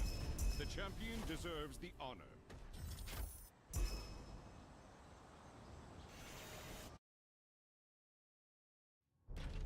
G fucking G. Surely I do the league mechanic and it's actually going to be profitable, right? Crossbreed vow. Change this to 4, whatever. Shit, chrysalis specimen? Sure. We have a pest run going is what that means.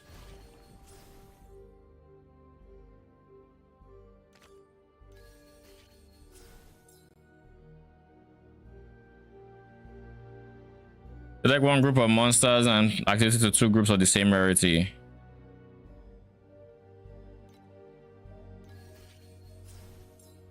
When you have at least 3 pests, add 1 group of pests each round, yada yada yada.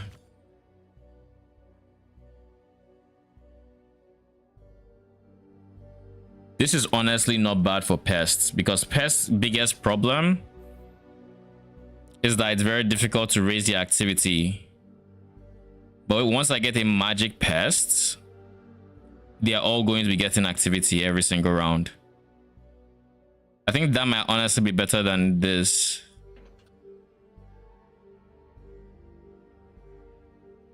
This makes it so you get a lot of pests though for free. This I think has a high end though, so we'll see.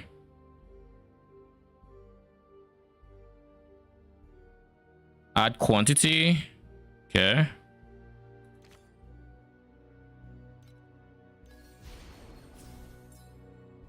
This one requires, I want to have a magic. I have a magic here. I need a normal.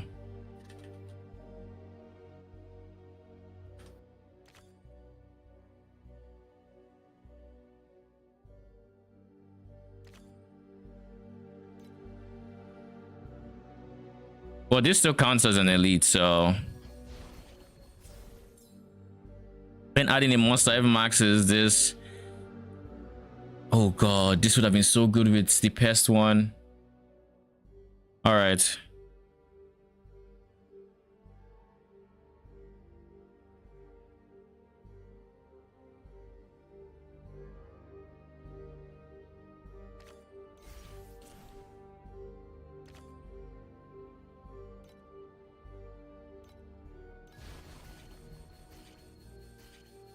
Okay, so now we have some whites, we have some blues. We need to make sure this blue stays blue.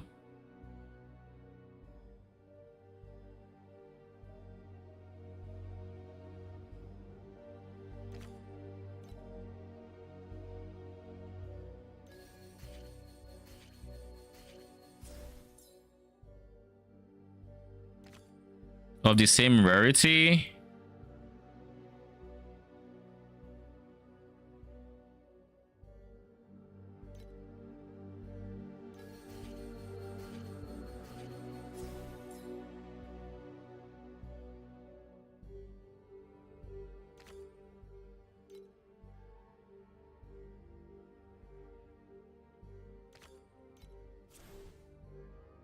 Add one group of pests. Add giga activity. Remove the monster to the left. I could put it on this guy. There's no monster to remove, so it'd be fine. I can also add a pest so that this scales their quantity even more. I need this to stay white as much as possible.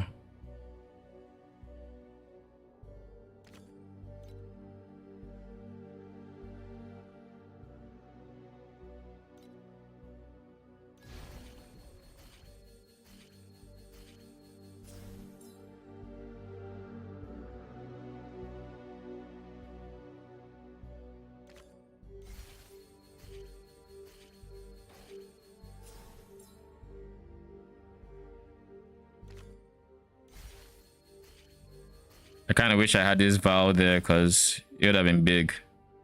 But I have 400k in here.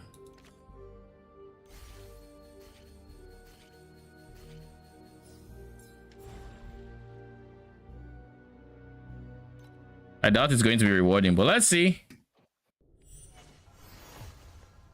Is everyone ready? Surgery begins. This is the essence of life. Mixture, chaos, perfect chaos.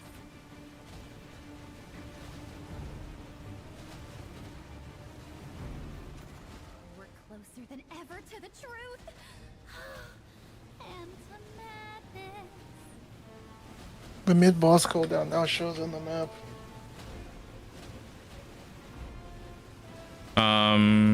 In the base game without mods. Yeah, just like the icon that should just start showing the cooldown. I mean, that's good. Peel it away. You know, the funny thing is that is how it currently is in League of Legends for all objectives, and they've actually made it so jungle creeps actually do the same thing, which I feel would be And the very... hover for it too is really good. The hover for it? What's the hover for it like?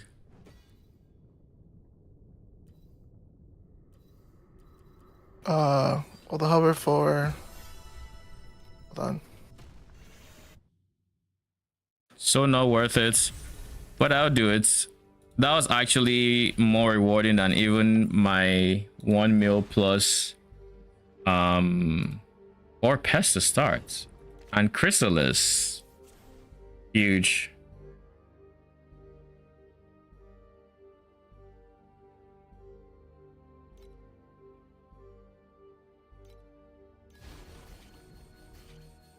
Age now.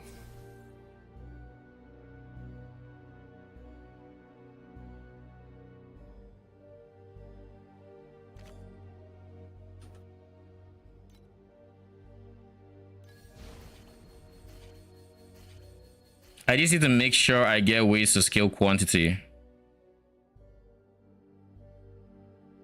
Quantity to all monsters with activity, no.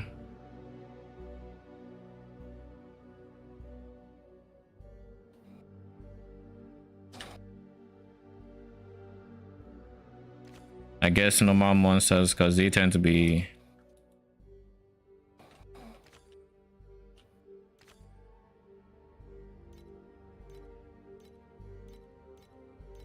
Who is the highest? You.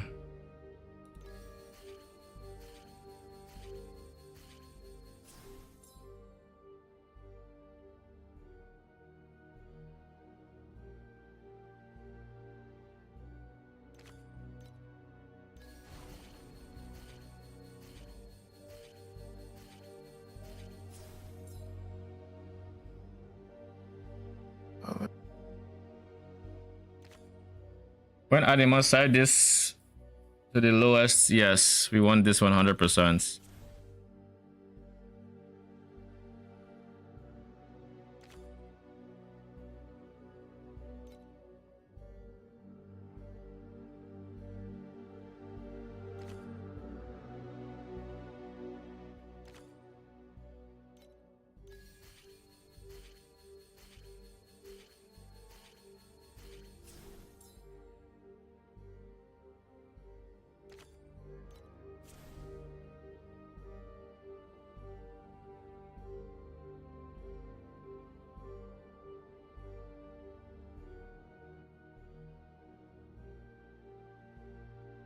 I'm going to add to one group of agitos because it does nothing.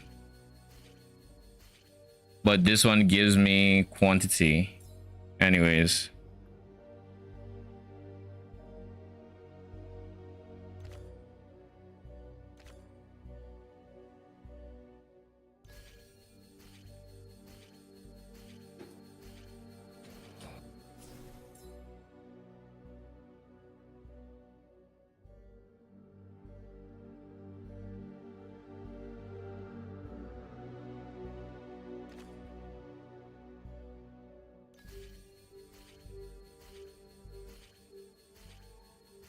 Alright, I'm out. Have a good night. Damn, I Alright. shouldn't have killed that. Shit tilted you. Activity to all pets for every one group of pets you have. This is huge. That's near 300k. All right. Select one group of monsters and 31 to activate two groups of the same archetype. Yeah, that's easy.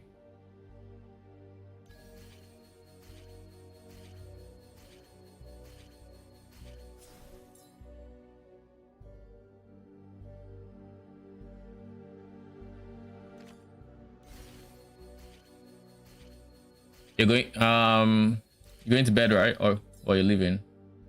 Oh, he's already gone. Man got tilted by that game so freaking hard.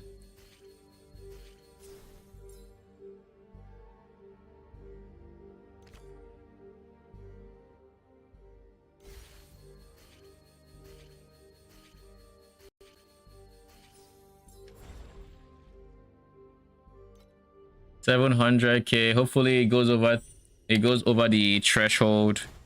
I'm hoping. Everyone ready? The surgery begins.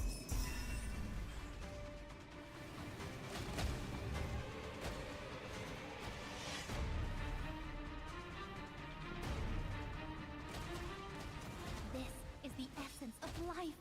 Mixture, chaos, perfect chaos. And I also clear this very quickly. Be even quicker once I have precise radical order on my boots. Ever to the truth. But like I have very mixed feelings about precise radical order. Your eyes are all bloodshot. It must be hard to see at night. Let's swap them with a nocturnal animals. How do you feel about owls? This mechanic makes us feel like the villains, I'll be honest. Especially hearing her talk. Surgery was a complete success. So did we get to over 800k? Is that what that plus 200k means? We got 7 FE from this side.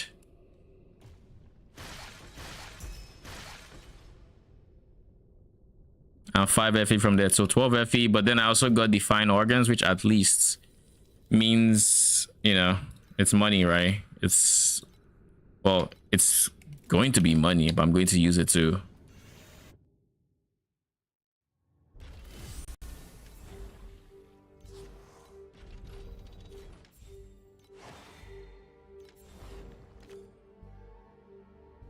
I'm gonna just keep doing chrysalis so long as it's working.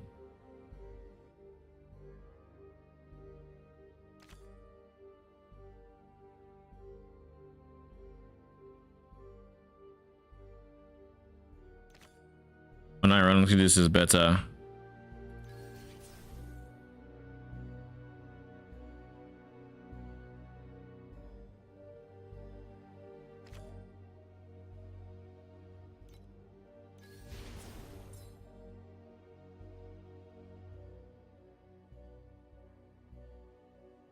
I'm going to need pests soon.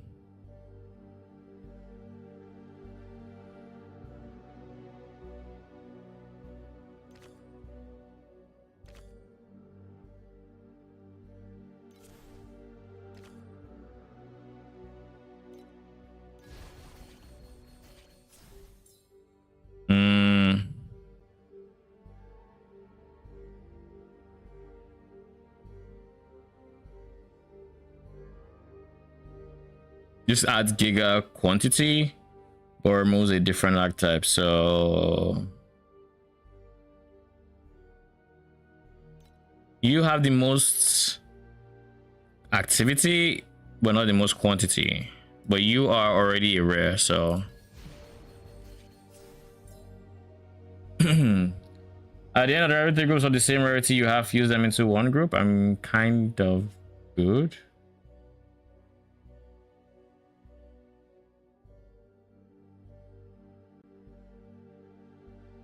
I think this is still the best, yeah.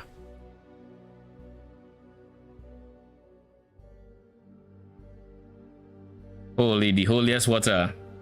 The all adjectives awaken into monsters that are 2 tiers higher in rarity. If that rarity is boss, they mutate into a random boss adjective.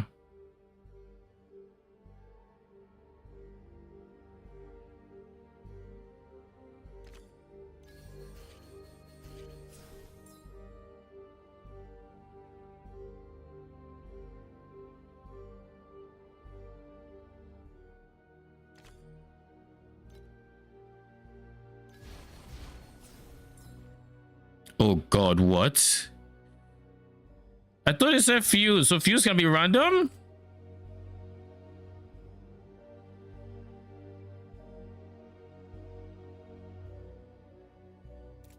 Man, screw you, man.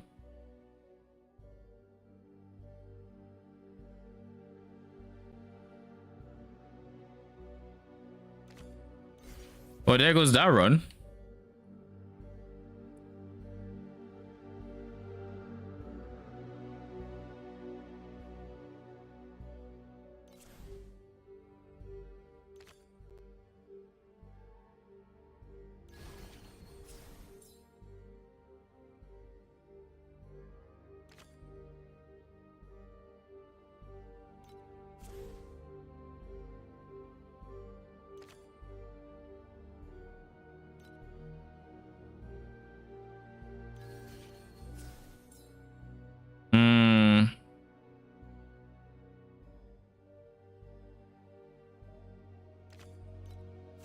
I'm desperate.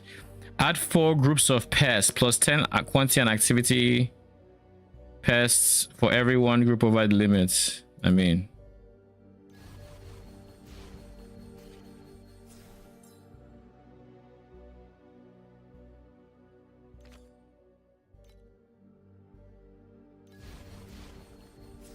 god damn it.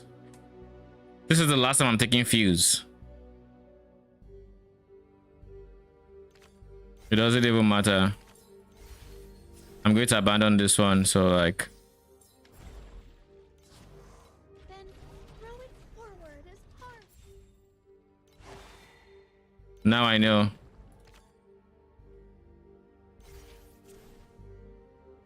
No pest in there.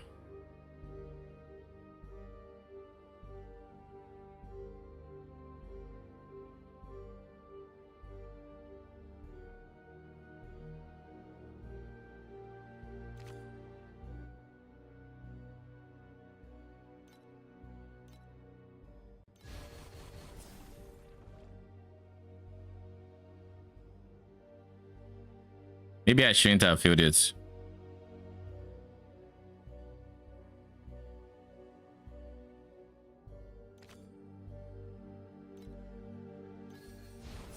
If I can mutate that. Holy.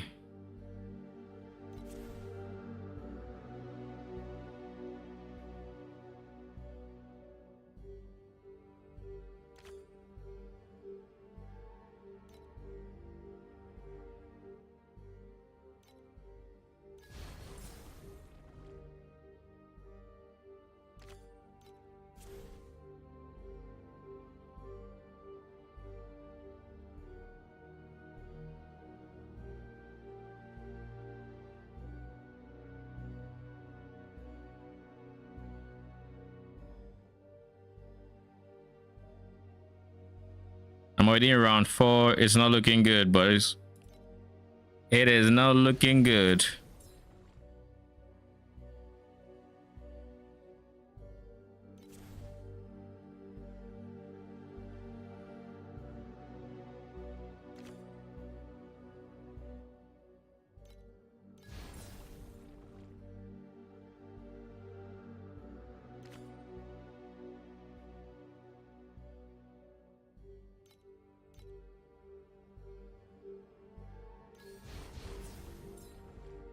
But I selected you want to mutate. Anyways, it's done so.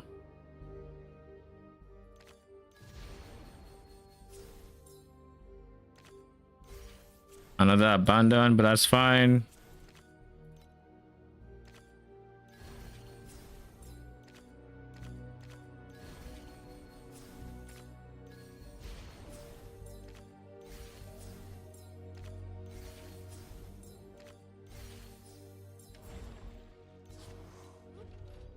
Lightning, All right. I saw you choose Oh, jeez.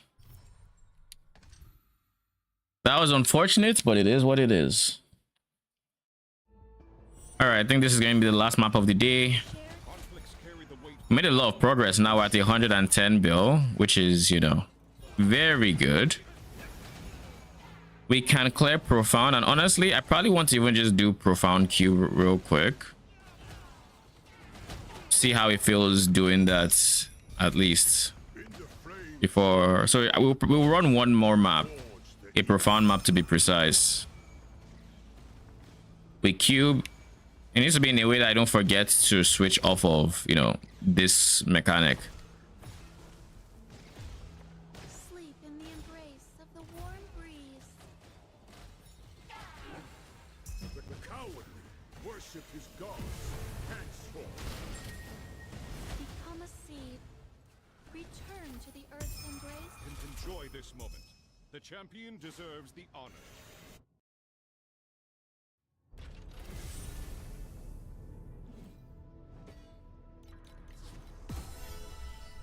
All right.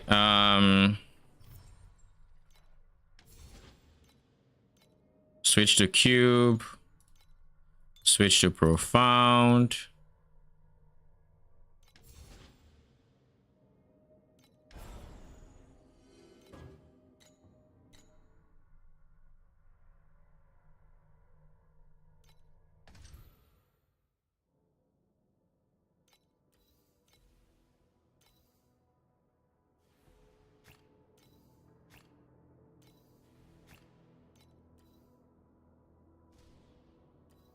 Where is cube?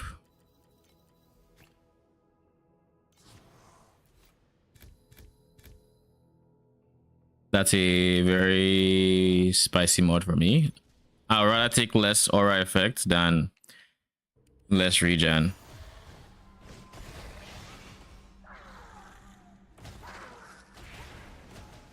Sleep in the embrace of the warm breeze.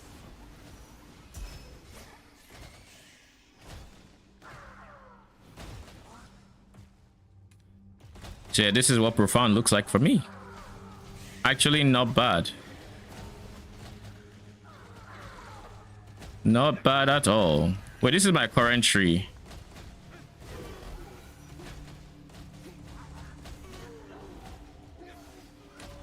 Sign this labor contract, and you'll be a part of the Oasis. Ignoring the Watcher's BS, of course.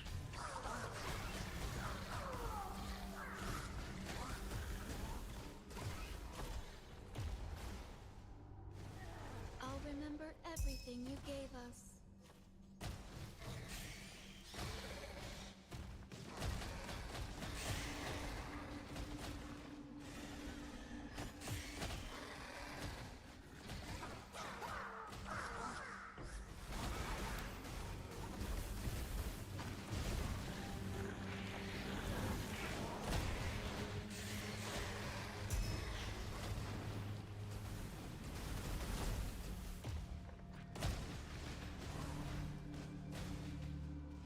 I'll remember everything you gave us.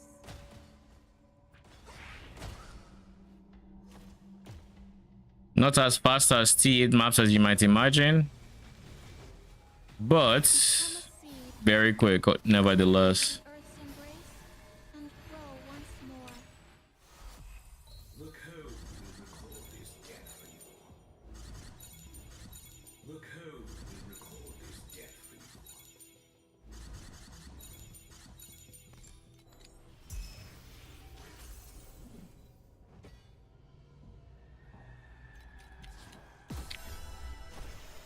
All right, guys, that's gonna be it for today. Ooh, 810 build to end the stream is not bad. It's not bad at all. But we're gonna be back tomorrow. I'm undecided what I'm going to stream tomorrow because I want to. I mean, I'm going to keep playing TLI in the meantime. But No Rest for the Wicked did have an update today, and I am curious to check it out because it's a co-op update. I think Arcane was busy today, so I decided to just stream TLI. But tomorrow there's a decent chance that that's what we end up streaming at least. Very healthy chance that happens. Then before long we're back to streaming TLI though. Maybe we do half and half. I'm not even entirely sure. Half and half seems decent, to be honest. I wouldn't mind that. But we'll see. Anyways, guys, I'll be back tomorrow. Hopefully with more DPS. I don't know how much I'll be able to play off stream, but I work from home, so you know. At least tomorrow, so we'll see. We'll see. But anyways, till then, have a good night. Thank you for stopping by.